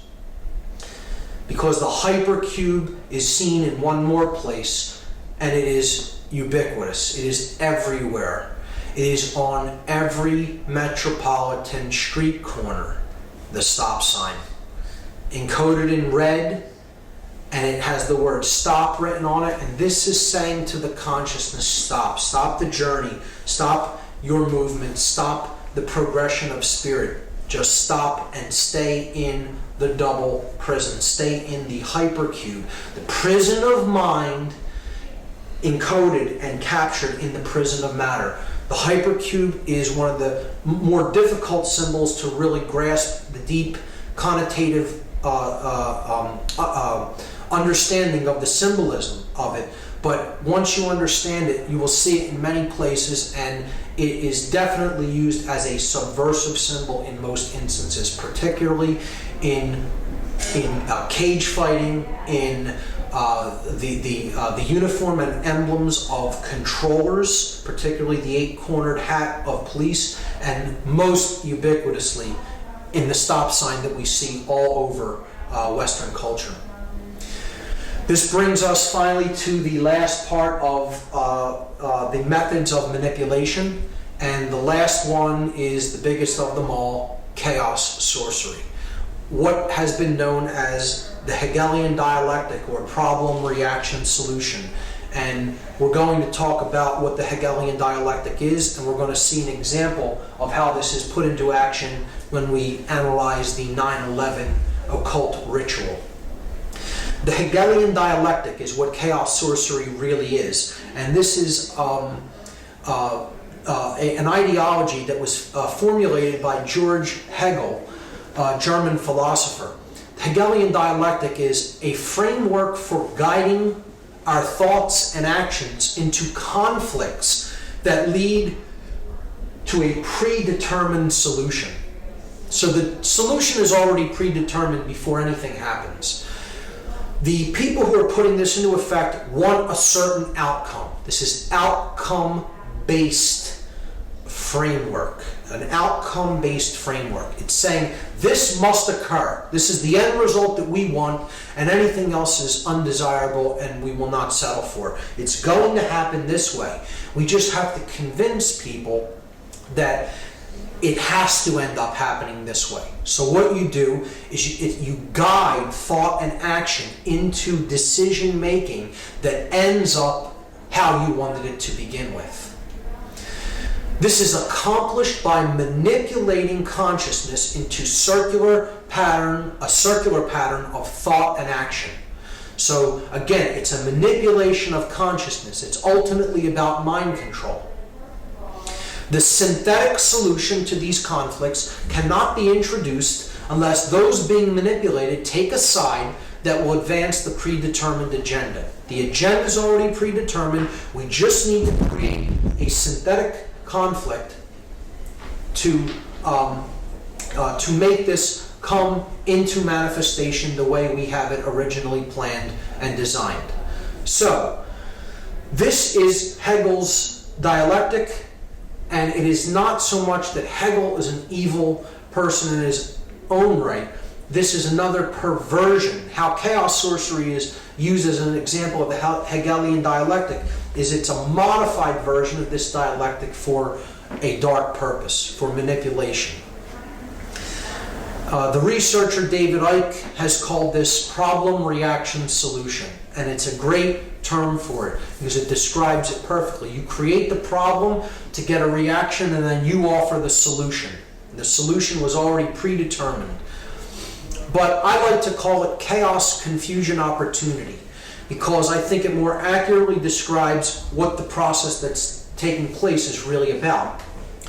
You want to create chaos. You need a chaotic situation created, because the reaction that you're looking for is confusion, not knowing what to do or how to act appropriately to the situation. Once confusion enters the mix, you have fear-based consciousness. So the person is willing to accept all kinds of limitations and control to go back to order. And therefore, that's your opportunity to bring in your predetermined solution and get them to go along with what you originally wanted. David Rockefeller described the Hegelian dialectic perfectly. He said, "We are on the verge of global transformation. All we need is the right major crisis, and the nations will accept the new world order." And it's not the light one that he's talking about. This was the major crisis that they introduced. The events of 9/11, 2001 was an example of the modified Hegelian dialectic. It was an example of chaos sorcery. It was an occultic ritual of human sacrifice that involved three major examples of occultic symbology and ideology in the work to create the synthesis that they were looking for. And those three occult schools or occult ideologies that were employed on that day, the symbolism of which was employed on that day, was Kabbalah, Tarot, and Freemasonry. Now, before we get into any confusion at all, I want to state emphatically that I do not believe that any of these systems are evil in and of themselves. It is how occult sciences are used, occult knowledge is used by the practitioner to what end that determines whether they're wielded for good or evil. So it is not these practices or these systems that are of knowledge that are evil in any way. They are simply knowledge, and it is how they are used. Let's get that straight right off the bat. So, these three systems of occult knowledge all encode within them the understanding of human psychological makeup and human consciousness. And the ritual of 9/11 is ultimately about the destruction of that knowledge and keeping the truth down, keeping our awareness down. Destroying our awareness, destroying consciousness. So we're going to look at some examples of this occultic iconography and symbolism that was used on that day. The most glaring example of which is in tarot. This is the tarot image known as the Tower. It's a card that represents the end of an old way of things and the birth of a new way of things. It's the destruction of something that is old and worn down and the building of something new in its place. One thing is being cleared to make way for something to be put up in its place. Okay? So that's the Tower. It is depicted as being struck by a bolt of lightning, on fire, with people toppling out of the windows. And that is exactly what we saw on the day of 9/11/2001. We saw towers that were struck by forces. They were on fire and people were leaping from the windows. So clearly the occultic symbology of this particular tarot card was employed on that day, whether this be totally by design or it be synchronicity. I'll leave that up to the audience to decide. But one of the main things we have to understand how this ritual went into effect is that 2 buildings did not collapse in New York City. 3 buildings came down on that day in New York City alone. Many people still do not know this or understand it, amazingly, because the mainstream media only showed the collapse of this building here to the right only one time and never really showed it again, unless you go on the internet and search for the video of the collapse of World Trade Center number 7. Some people are still unaware that a 3rd building came down at 5:20 p.m. on that day. So we have to understand first that not only the Twin Towers collapsed into their own footprint, but so did Building 7, a 47-story steel, concrete and steel reinforced building, collapsed into its own footprint in approximately 6.5 seconds at 5:20 p.m. on 9/11/2001, when no plane had struck it. So I'm not here to argue the physics of 9/11. I'm not here to even talk about any of the aspects of the how part of 9/11, the physics or the how it happened. I'm much more interested in using my time to discuss the why and the implications of the occultic symbology employed in what I consider a dark occult ritual, a ritual that embodied the modified Hegelian dialectic. And so the first thing to understand is 3 towers came down, 3 pillars, if you will, came down on 9/11, not 2. The first occult system that I'm going to look at in relation to 9/11 is Kabbalah.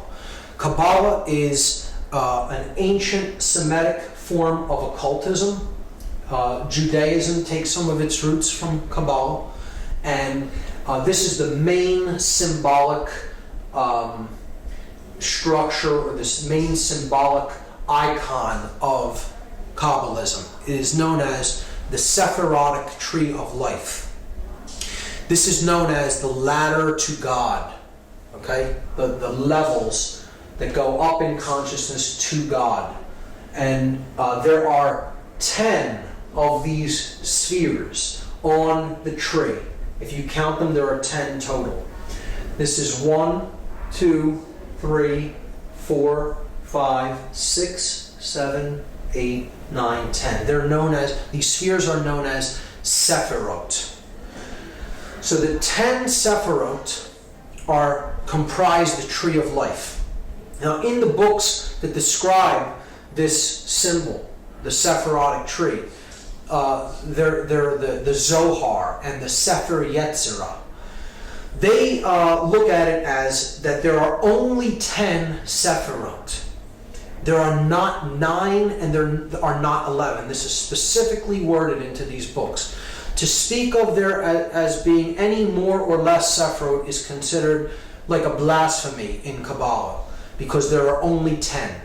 So this is where part of the name, the name of the ritual comes from. Not 9, not 11, but yet we have the ritual happens on 9/11. And we'll talk about the occult significances of the numerology as well when we explore that. But in Kabbalah, 9 and 11 are considered blasphemies against the 10 Sephirot, if you speak of there as being any less than 10 or any more than 10. And we also see that the symbolic numbers, the numbers of these buildings are symbolic when we relate the ritual to Kabbalah, because the buildings that came down were the Tower 1, which is the male tower. Okay? It has a phallic symbol on top. This is Tower 1 in the numbering system of the World Trade Center. The feminine tower is tower number 2. And then this building is World Trade Center 7. So if we add them together, we get 1 plus 2 plus 7, and that equals 10. So we see there are 10 Sephirot. The building numbers total 10. So they're bringing down the 10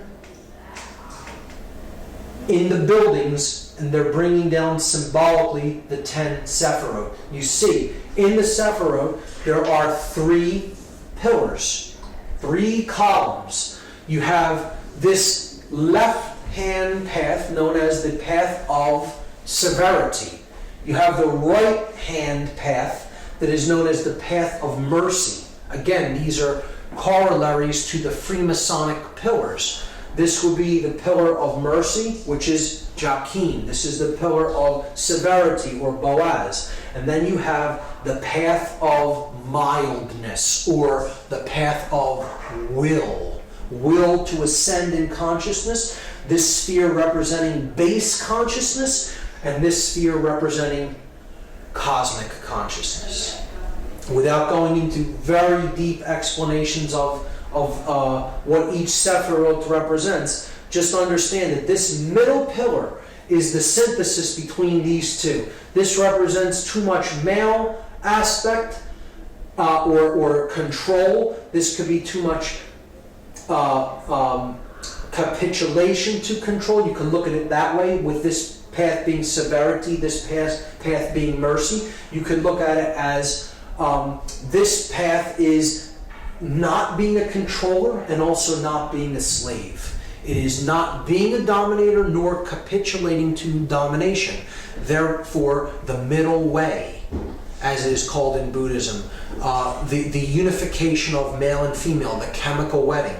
It is the ascension from base consciousness through connection with conscience, the heart chakra, and attaining cosmic consciousness or higher level awareness, represented as the crown Sephirot.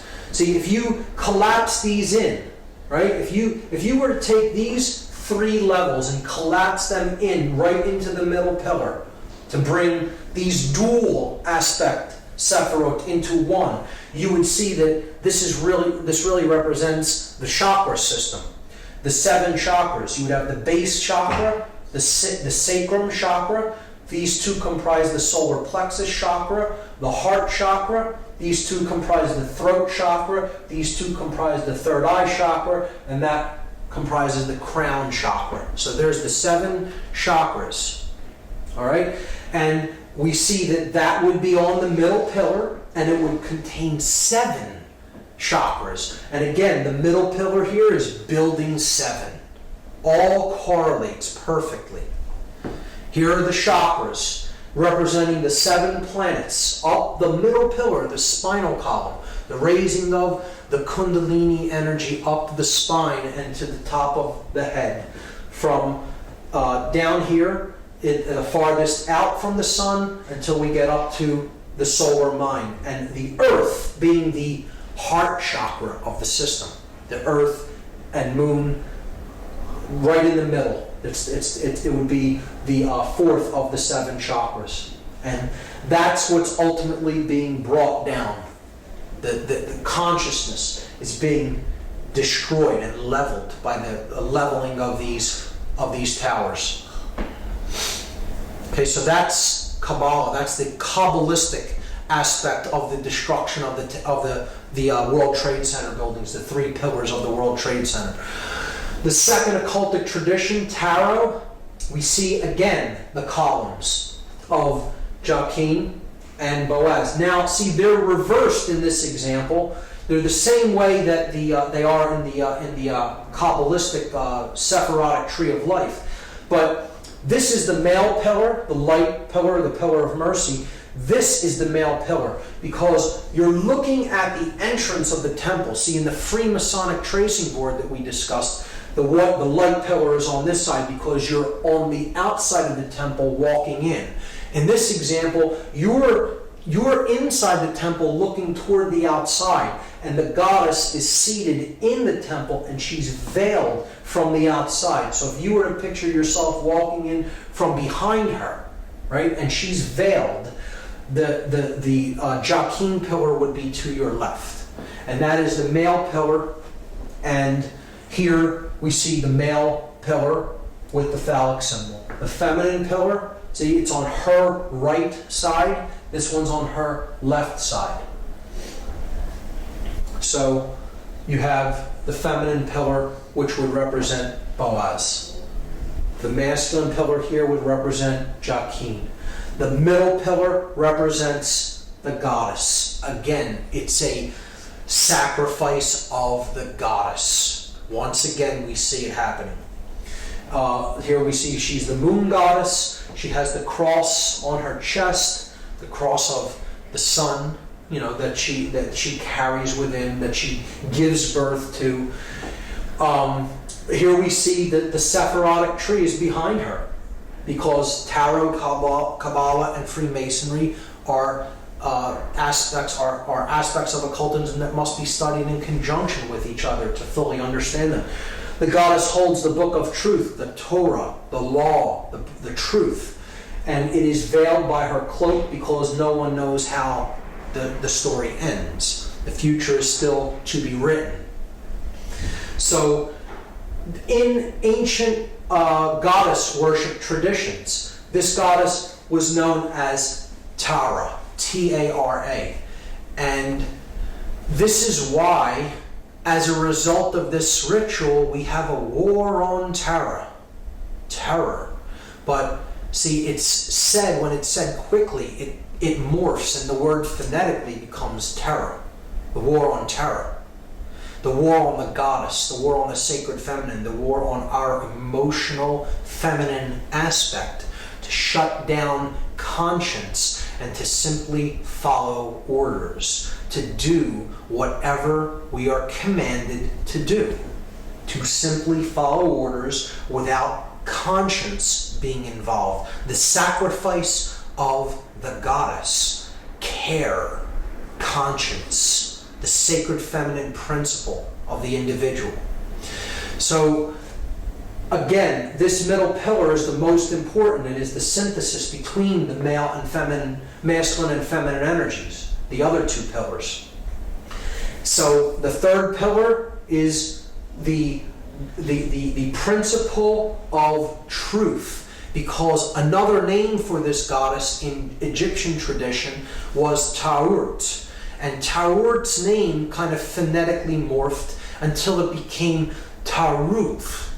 And this is where we get the word truth out of. Phonetically, the word truth comes from a derivation of this goddess's name. So she is the goddess of truth. Now this is why there is a 9/11 truth movement, because they took too big of a chance in completing the ritual when no plane had hit it.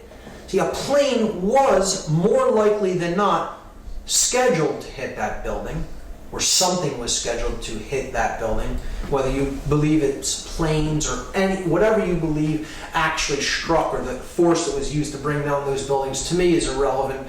The buildings did disintegrate. They were brought down, okay?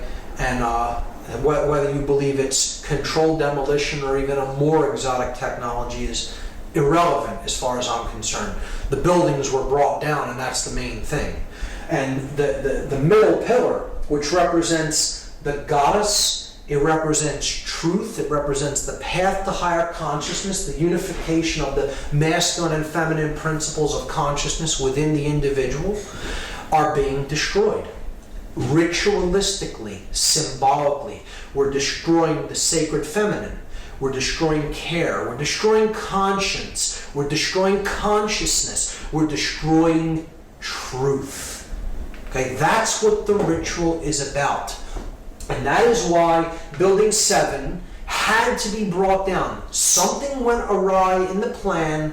Whatever was supposed to happen physically to that building didn't happen when it was really scheduled to happen, because clearly these buildings were wired with explosives well in advance of the actual ritual taking place, because that, explosions did happen from within the building and no one could have wired them on that day. So something happened and they could not take it down as they wanted to, but they would not leave the pillar up. Because if they left it there, it would symbolically represent that the will still stands, the will to ascend in consciousness. It would symbolically represent that the truth still stands, that the goddess still stands. And they could not do that. They had to complete the symbolic interpretation of this mass ritual by bringing the middle pillar down, even if nothing had appeared to strike it, and that's why they brought it down at the end of the day. So that is the tarot aspect of it, and how the goddess ties into it. It is a symbolic sacrifice of the sacred feminine, of the goddess, once again. And now a clear example here of the three pillars that we've already seen in the Freemasonic tracing board. Again, the masculine or solar pillar of Joachim, the feminine or lunar pillar of Boaz, and then the pillar of Jacob, Jacob's ladder, the middle pillar, the one that gets you through the stargate, okay? It gets you to the all-seeing eye, right? The all-seeing eye directing the entire operation, right? Takes you past that, through the stargate, to the realm where the true light is at, the intelligent principle of the universe. And this middle pillar is the synthesis between these two. So this is thesis, this is antithesis, antithesis, and this is synthesis. That's the Hegelian dialectic. You are combining thesis with its antithesis to create the synthesis that you are looking for.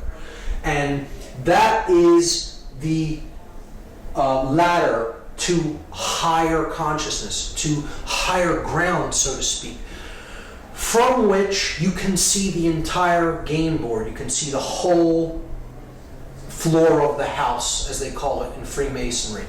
You're seeing it from a higher level perspective, and from that, a controller can play two sides off against each other.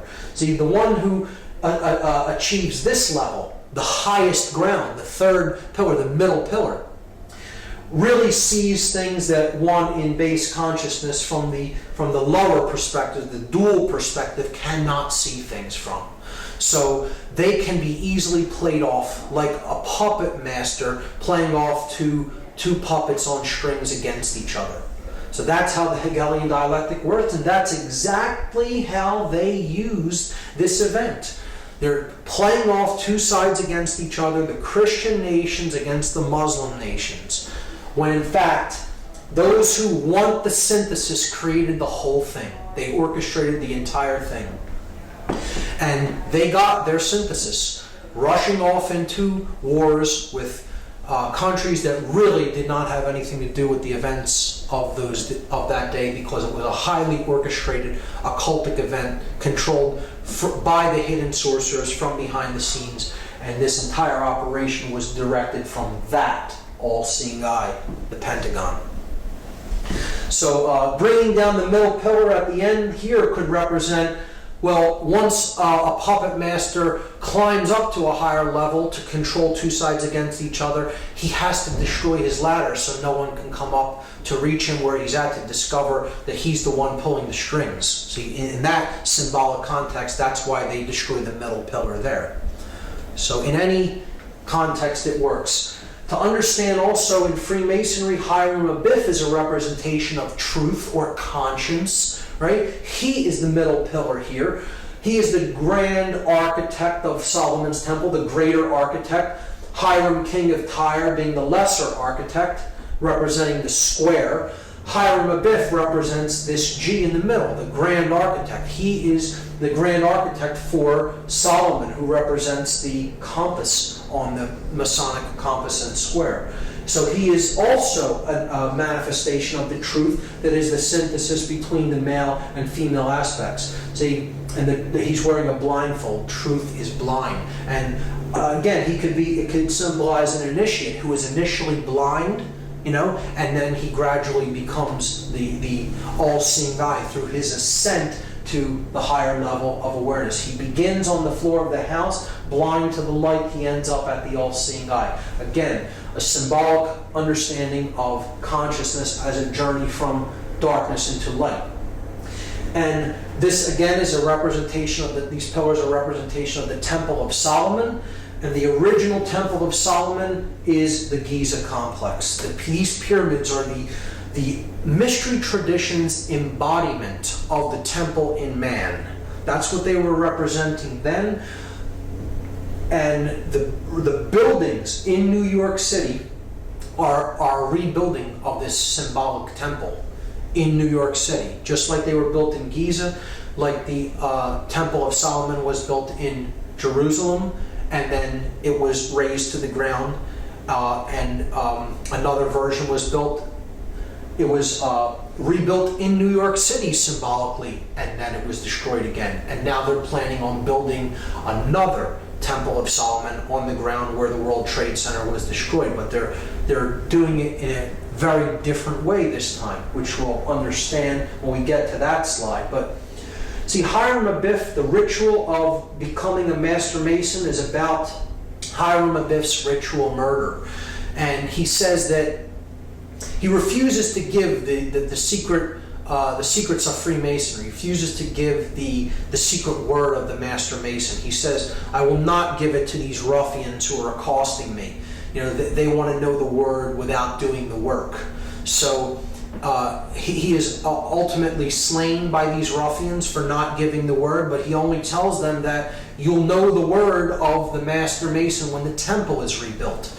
This is a symbol that the temple in man, the brain, is ultimately in a state of total disrepair. It's been destroyed through manipulation and control and taking people's consciousness down to lower and lower levels and just completely being conditioned and accepting falsities as truths and refusing to accept truths as what is. So Hiram Abiff, as a representative and a servant of truth, refuses to capitulate to domination or become a dominator, and he is slain ritualistically for it. This is a representation of the aspect of consciousness that is base consciousness being slain and it being reborn through a connection to conscience as the widow's son. See, the widow's son is who Hiram Abiff is. And this is the son, again, of the limbic brain, the mother aspect, the feminine aspect, who does not have a male counterpart because the reptile complex, the base brain, has been put into check by our intuitive side and our conscience.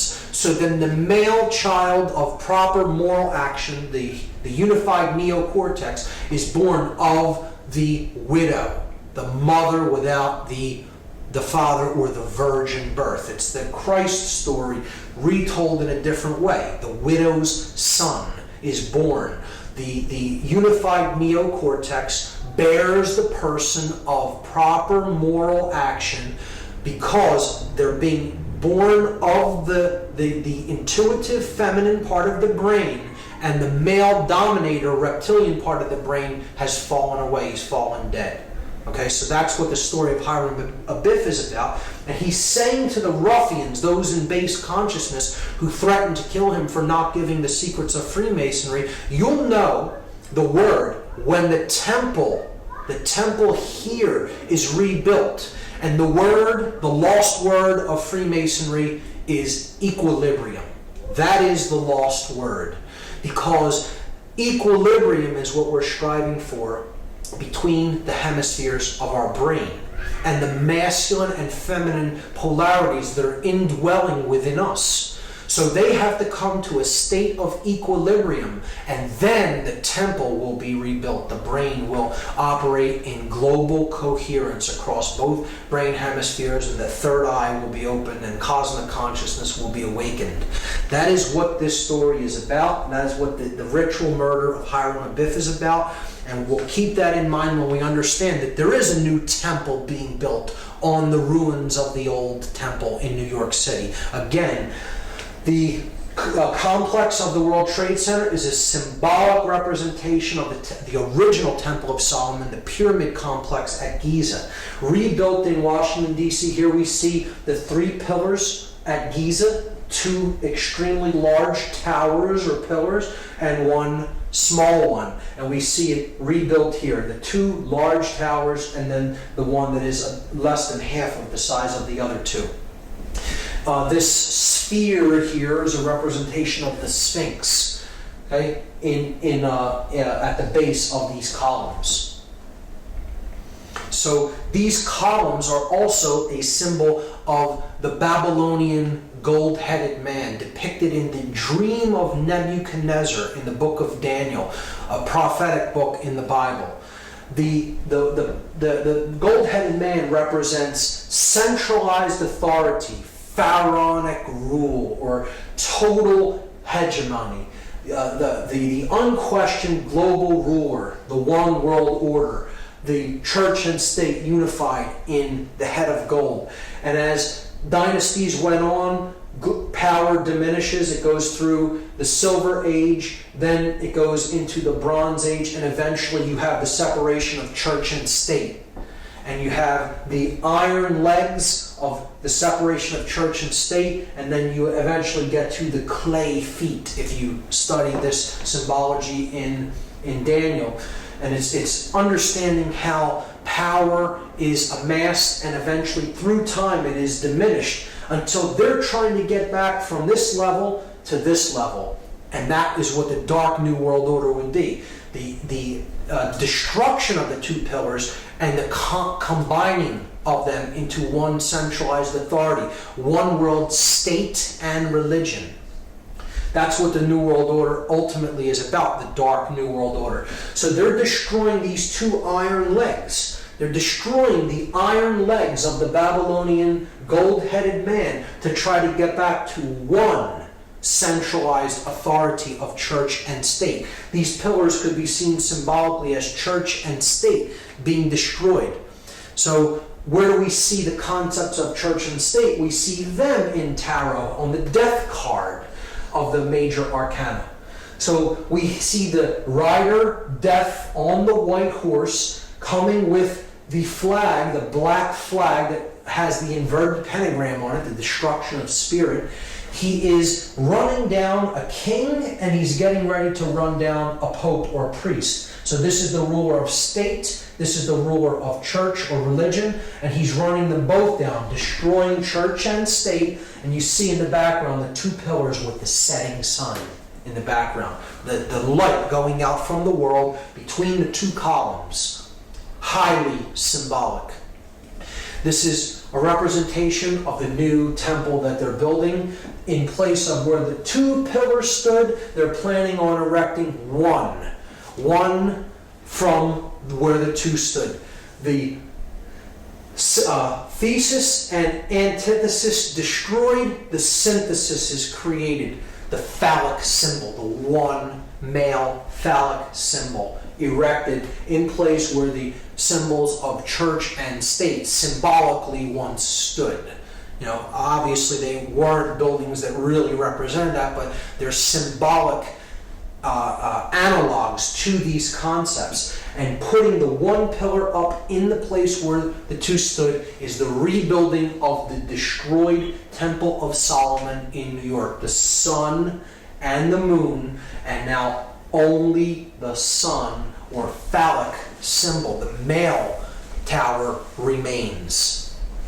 That is what 9/11 was about. 9/11, incidentally, the Freedom Tower is what that building is going to be called, and it's scheduled for completion in the year 2012. I'm sure to correlate with other dark prophecies of apocalypse or Armageddon, and which isn't what I see 2012 as being at all. I see it really being the birth of consciousness, because they're not able to put consciousness down. Their ritual failed. There is hope in the fact that the Building 7 stood, and they had to bring it down, and essentially screwed up the entire thing by really making people come online and understand that this was an inside job and this was an occult ritual, by bringing down that middle pillar when nothing had hit it. So that was the ultimate mistake in this whole ritual enactment, and as far as I'm concerned, they did not fulfill the agenda that they were trying to fulfill by this ritual being enacted. Instead, they initiated a great awakening within the human population. As the researcher Michael Tessarian is fond of saying, did 9/11 shake us up, or did it?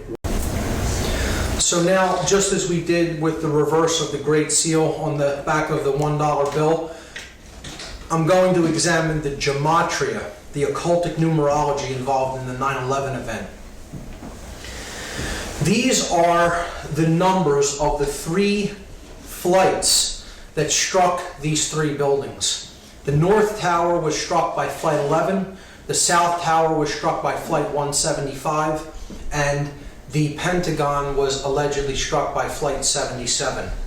Now, there is another flight that was involved on that day that crashed in Shanksville, Pennsylvania by an unknown act of will, shall we say. And this was Flight 93, and it is my contention that Flight 93 was indeed headed for World Trade Center number 7, Building 7 of the Trade Center, not to Washington, D.C., as is claimed. And this, to me, makes much more sense than it heading toward Washington, D.C., because I believe it was there to strike a building that had already been wired to allegedly collapse, as the 2 twin towers were, and that was Building 7. And the flight not making it to that building meant that they had to make a decision about whether to pull that building or to allow it to stand, and we know what they chose. So I'm going to place 93 over Building 7, and at first this would seem like a very arbitrary arrangement of numbers, and that these numbers don't have any commonalities to them, until we begin to perform gematria upon them. And then we see a very clear pattern emerge. So I'm going to leave 11 as is for now, and I'm going to reduce or add these 2 numbers together and get a total. So 9 plus 3 is 12. 1 plus 7 plus 5 is 13, and 7 plus 7 is 14. So now, the floor planes, we have a clear pattern. We have the pattern 11, 12, 13, and 14. And we can further reduce those down to 1 digit. We add 1 plus 1 and we get 2. 1 plus 2 is 3. 1 plus 3 is 4. 1 plus 4 is 5. So we have the pattern 2, 3, 4, 5. When we add those together, 2 plus 3 plus 4 plus 5, we get the total 14. And again, there's that symbolic number again that totals 5, that is about the 5 elements: earth, air, water, fire, and spirit. But it is the separation of them, the 1 and the 4, the spirit and then the 4 elements. This is the 14th level of that pyramid, where the light is at, the 13 levels of stone, and then the light at the top, the 14th level. So look at the 9/11 date, 9/11/2001. You add up all of these numbers, 9 plus 1 plus 1 plus 2 plus 1 in 2001, and you get 14 again. So not only is it the date, it's the powers that did the act. Okay? The 4 planes totaled to 14. Their digits all totaled make 14. So the powers that performed this act are the 14, and this correlates with the 14th level of this pyramid, or the illuminated ones, the sorcerers behind the scenes that are manipulating the events of the world. So we have this arrangement on the building: 77 at the Pentagon, 11 at the North Tower, 175 at the South Tower, 93 at Building 7. If we add the 2 planes that struck these towers together, we get the number 186. 175 plus 11 is 186. Now, these are the planes that struck the twin towers, the North and South Tower. What if we equally distribute that number between the 2 buildings by dividing it into 2? 186 divided by 2 is 93. So there is 93, 93, 93 on every building, and we've already seen what 93 represents. It represents the will to ascend out of illusion, out of base consciousness, and into cosmic awareness or higher levels of consciousness. 93 is the number of willpower and of love. It is essentially the same force, the force that expands consciousness, love, or will to ascend, to put what we think and feel into action, to use our willpower. So we are left with only 2 numbers that symbolically represent the events of this day, 77 and 93. And these are 2 extremely significant occult numbers in numerology, because they represent 2 completely different concepts. And we have to look at these 2 numbers as they relate to a third number, the number 777, which we've already seen is the number of God, or completion, or perfection. We saw that earlier. The 7 chakras, the 7 planets that can be seen with the naked eye, tripled for the 3 aspects of consciousness, unified as 1 to total 3. Again, it's the number of God, the number of completion, or the number of perfection. 93 in relation to this number 777. Just like 777 totals 21, which totals 3, 93 totals 12, which reduces to 3. So they equal the same thing, which means they equal the same. They mean the same thing. So love is 93. Will is the concept of 93. It is the number of ascension. So all of these ideas are the same. They mean the same thing. In gematria, when numerological additions total the same value, the words that they represent really mean the same thing. So 93 is 777, is love, is will, is ascension, is God, is completion, is perfection. These are all the same concept. The number 77 is very significant. It is the 14. It is the dark aspect of that light in the triangle, the ego, the all-seeing eye that is identified with building that pyramid upward, the physical form, the physical world, ruling, control, sorcery. It is the force of chaos. The number 77 represents chaos in all forms of occultism. It represents the sorcerer. It is the sorcerer's number. And it is the number of the beast in disguise. Why is that? Because if you fail, even if you succeed in one of the other 2 aspects of consciousness, in thought and emotion but not action, or in thought and action but no emotion, in the example of a sorcerer, has no emotion, or even in emotion and action but with no thought. That is base consciousness. That is the beast. You have not arrived at the 777.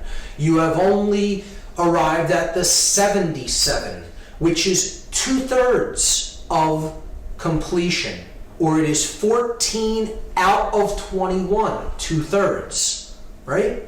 And this reduces in decimal to 0.666, repeating. So it is the number of the beast in disguise. The sorcerer is the beast. And this is encoded on the 3rd degree tracing board of Freemasonry.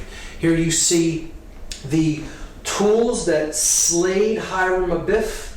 He is finally struck with the mallet, representing ignorance, the light going out, the third eye being struck, put into the coffin, okay? The coffin is the spirit, where Hiram Abiff, the HHH, hey in Hebrew, representing 555, Hiram Abiff's number. He is in his coffin because he is the spirit, he is the truth, he is the light, and he is the skull and bones is placed on top of the coffin, symbolic of the sorcerer who conquers his spirit, so that the skull, cleverness, thought and cleverness, left brain cleverness, plus the will to act, reigns over the spirit. The sorcerer has cleverness, he has the will to put his cleverness into action, but he has no conscience. The conscience is entombed in that coffin. And an individual such as this is headed west. They are headed toward the realm of darkness and death, to the west, not toward the realm of light, to the east. And here symbolically is the sprig of acacia, and that represents the hope of resurrection in Freemasonry. So this is the hope that one who has destroyed their own spirit through their usage of their intellect and their will to act in an egoic fashion may indeed still be able to resurrect the spirit and come to a place of moral uprightness and conscience. So that is what this tracing board represents, and it is the 3rd degree tracing board. It is saying you may now be initiated into some of the mystery, into some of the knowledge, but you must use that with spirit intact and not use it as a sorcerer. Otherwise you are headed west and you are not headed toward the true realm of light, which lies to the east. And I think that's a great allegorical explanation for morality. And we see, therefore, that the two numbers that this ritual reduces down to is 77 and 93, and the positions that they are in is all telling. The purpose of the ritual is so that the sorcerers that consider themselves the all-seeing eye of consciousness, okay, are destroying others' ability to find truth, to give birth to conscience, and to rise in consciousness. And they're destroying that ladder to the higher realms of consciousness. Or if we replace 77 and 93 with their symbolic analog, 77 the number of the beast in disguise, 93 another variant for 777 the number of God. Look at what this ritual is really about symbolically. It is about the beast reigning above God, the beast becoming God and destroying God. That's what it's ultimately about. That's how dark this ritual really is. It is about the ego and illusion conquering the spirit and conquering higher consciousness. We can see that it is encoded in the date itself. 9/11 reduces to 9/2. We're just adding the two ones together. And there we have symbolically the entire ritual encapsulated in the name. 9/11 is 92. See, it is not 93. It's one short of love, of ascension, of will, of God. It is falling short of the divine. That's what this whole event was about.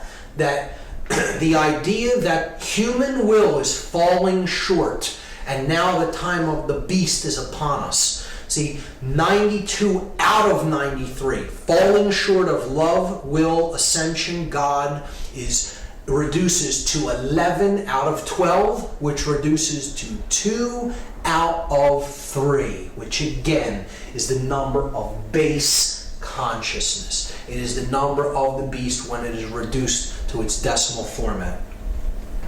And that's what the whole ritual of 9/11 was ultimately all about. It is about the destruction of the ladder to God, bringing down the Kabbalistic tree of life, the 10 Sephirot, 1, 2, and 7, bringing them down to destroy the ladder with which we can use to ascend in consciousness. It is about the destruction of the truth and the goddess, a human sacrifice ritual. Those people were ritualistically sacrificed in this evil doing. And it is about the destruction of the sacred feminine, of care, of truth. Another ritual to immolate the goddess of care. The goddess that represents the earth, Terra. Again, you hear politicians say, if you are not with us, you are with the terrorists. Tara, the goddess, the Mother Earth. Terra is the name for earth. If you're not with us, you're with those who side with the earth and the Mother Goddess, right? And it was also used to create the Hegelian Dialectic, the bringing down of thesis and antithesis to create synthesis, the sorcerer's middle pillar. That's what the event of 9/11, 2001 was all about. An occult ritual to bring about the dark, modified version of the Hegelian dialectic. Chaos, confusion, opportunity. General Douglas MacArthur talked about the Hegelian dialectic. He said, our government has kept us in a perpetual state of fear, kept us in a continuous stampede of patriotic fervor with the cry of grave national emergency. Always there has been some terrible evil at home or some monstrous foreign power that was going to gobble us up if we did not blindly rally behind it. Create the chaos, get the confused, fearful reaction, and then that's your opportunity to offer the solution that you had in waiting. Hermann Goering perfectly understood this, one of the highest ranking officials of the Third Reich, the Nazi regime. He said, naturally the common people don't want war. Neither in Russia, nor in England, nor for that matter in Germany. That is understood. But after all, it is the leaders of the country who determine the policy. And it is always a simple matter to drag the people along, whether it is a democracy, a fascist dictatorship, a parliament, or a communist dictatorship. Voice or no voice, the people can always be brought to the bidding of the leaders. That is easy. All you have to do is tell them they are being attacked and denounce the peacemakers for lack of patriotism and exposing the country to danger. It works the same in any country. And that is what we saw on 9/11.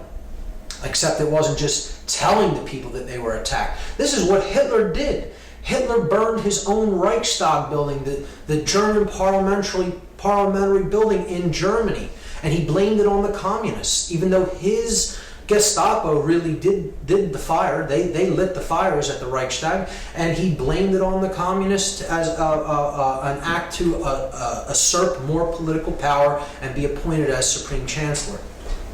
Goering was describing the Hegelian dialectic exactly.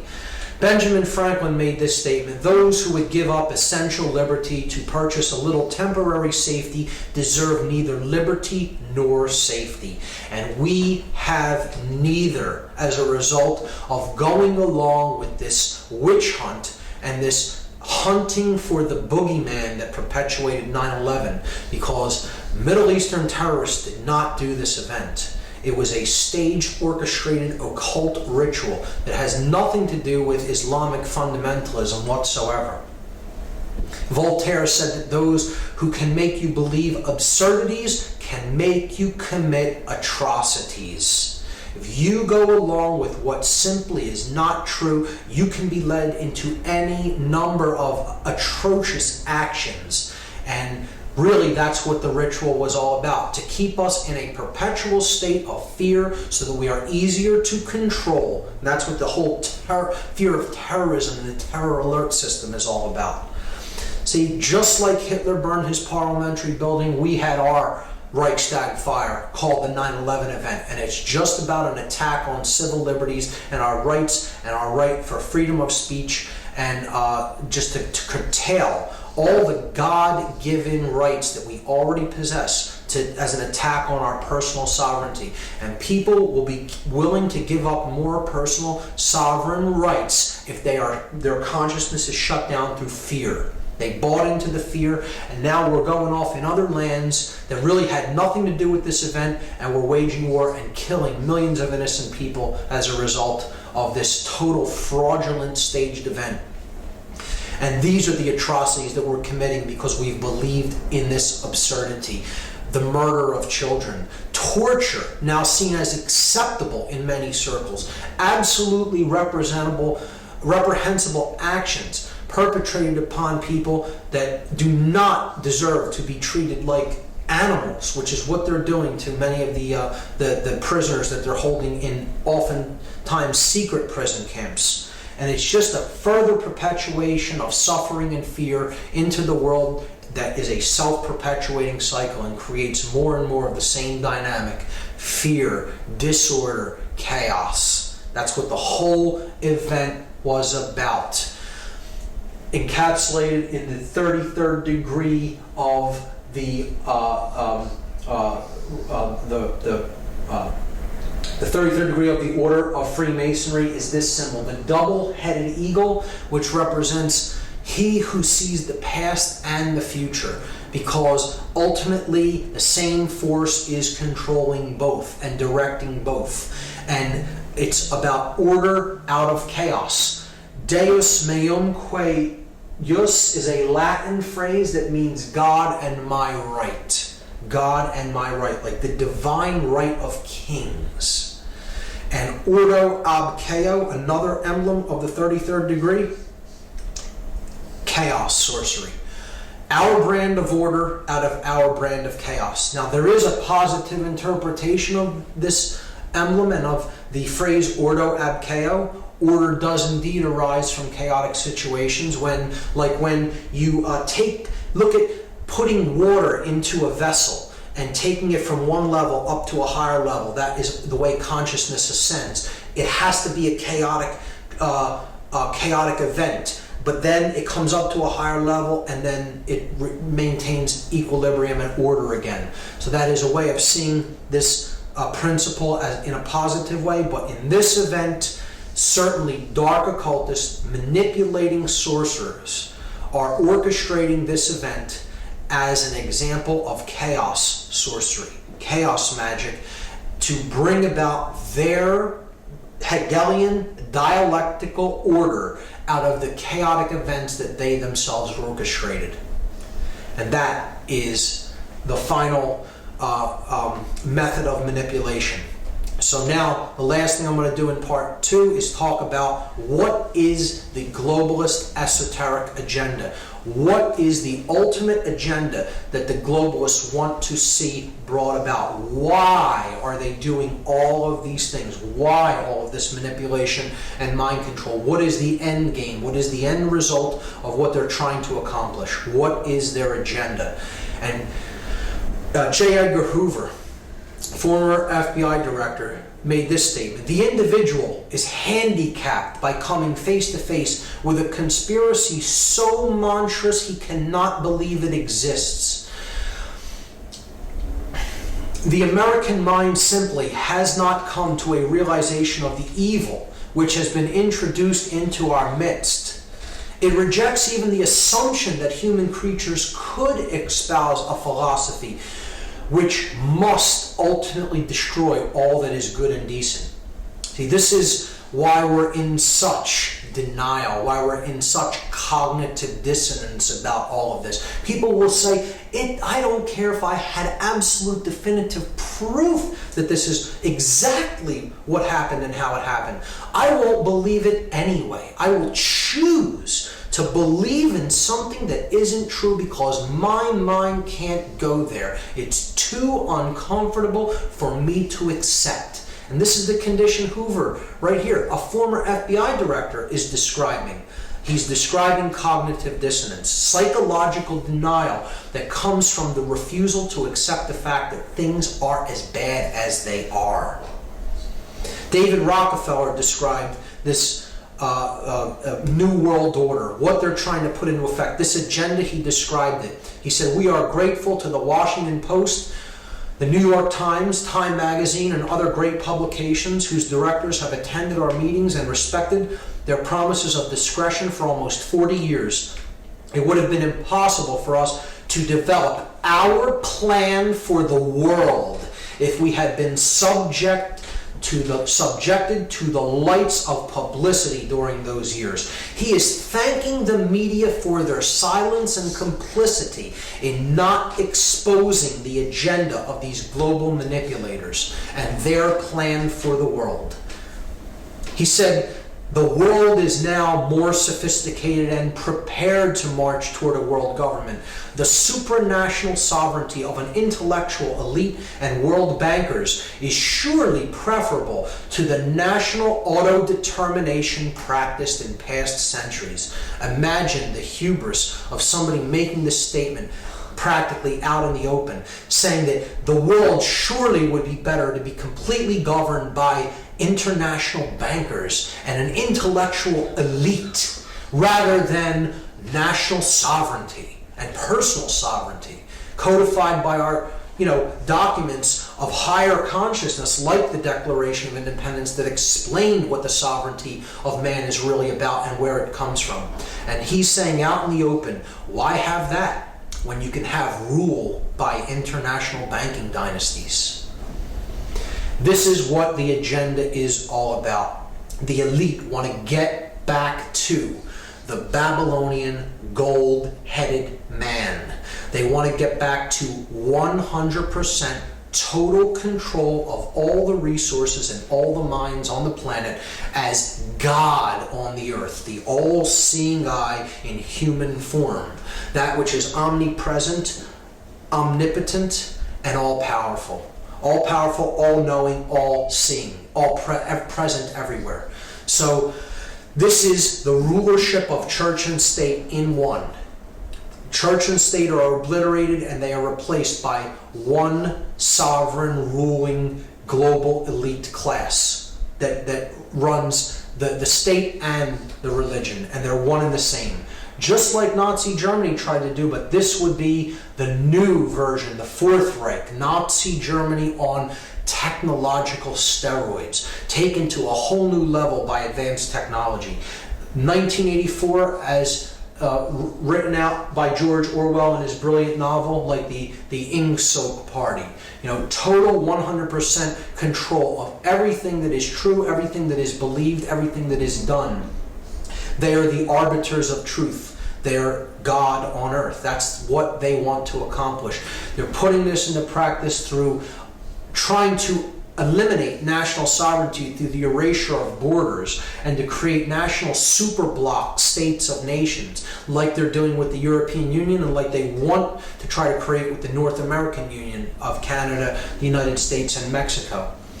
Their plans for this have been slowed, but I think they're going to use the economic crisis to try to put them into a more forward state of advance.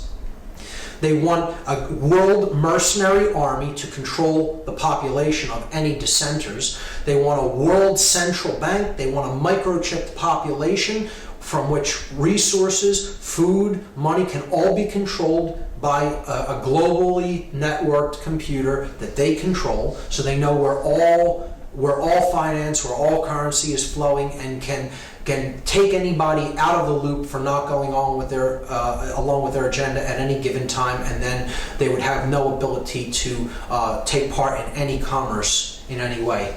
The mark of the beast, so to speak.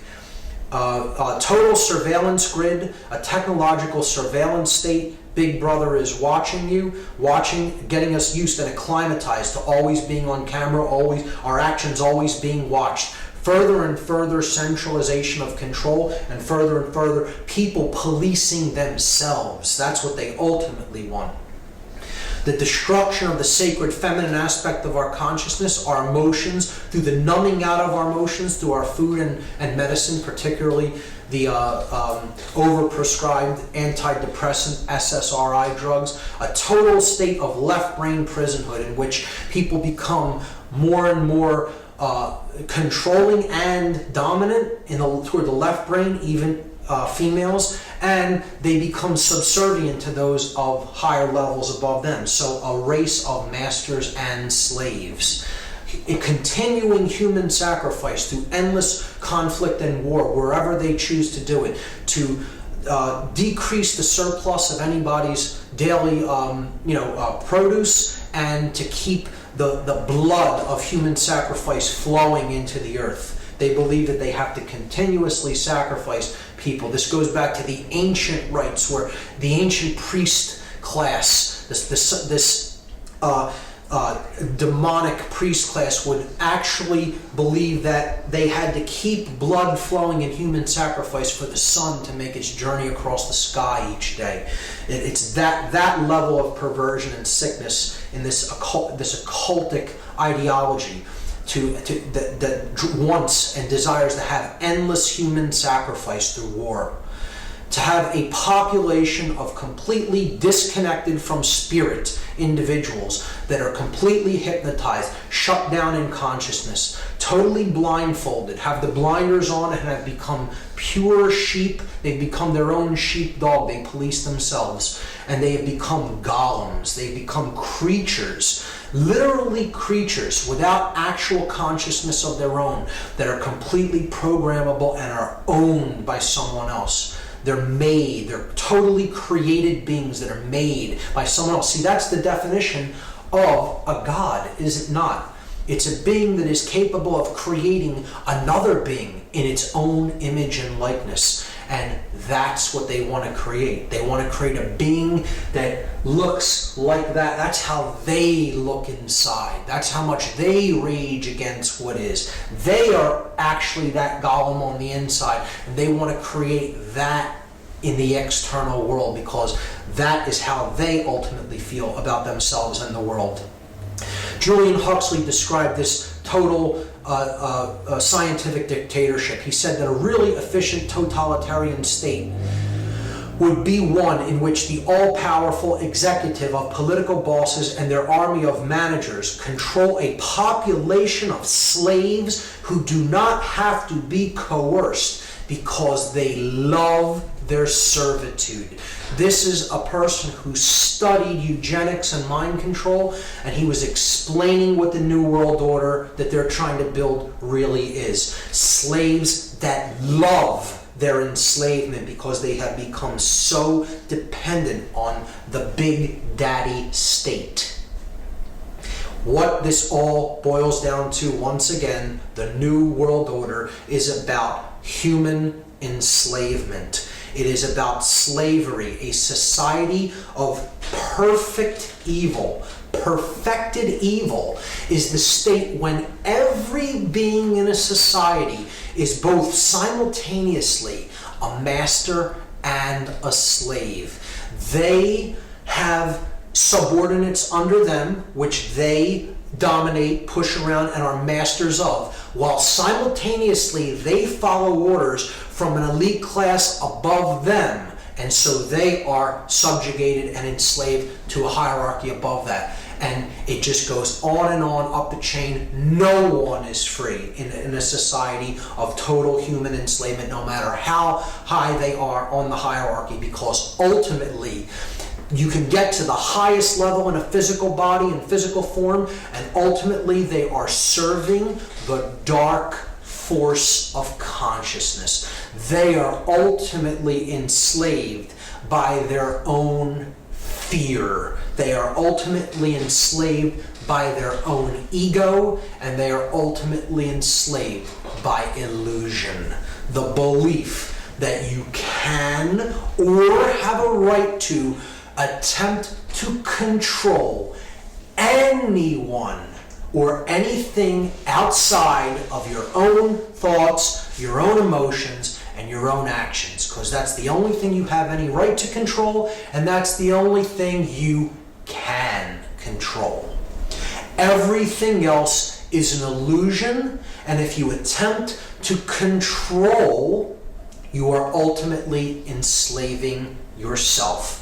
There is no such thing as control in the three-dimensional reality. There is no such thing as authority here in this realm. Authority does not exist in this realm. There is only one authority, and no man is it. This system, this new world order, is destined to fail for that very reason. You cannot go against what is. You cannot expect to stand up to the force of creation and win. Plato made this statement: the price that good men pay for their indifference to public affairs is to be ruled by evil men. So we may get ourselves into a deep mess of things and eventually end up being ruled for a time by these tyrants, by these controllers, by these sorcerers. And if that occurs, that will only be for one reason. We did not develop the care enough to do anything about it. We did not care. Our indifference to what is going on, to the suffering that's taking place around us, is the only thing that can create our enslavement. And in fact, it is what is driving this process of enslavement. The fact that we do not care about the suffering of anyone but ourselves when we experience it is what's creating this dynamic.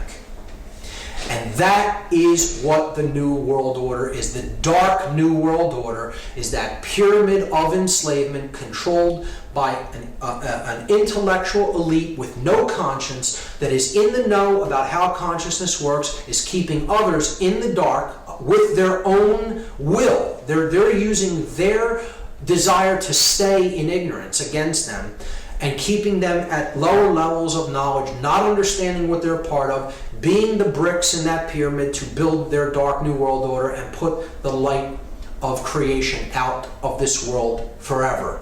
So they think they can accomplish that. And that is the idea of hell on earth. The perfect state of evil.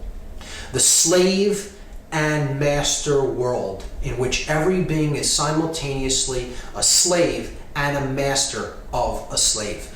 Hell on earth, it has been described as the dark New World Order. So that is the end of part 3. That is the ultimate agenda that the globalists have for humanity in mind. And in the next part, in part 3, I will be going into how to apply consciousness to this problem so that we can solve it and get out of the current state, the current problem that we are experiencing.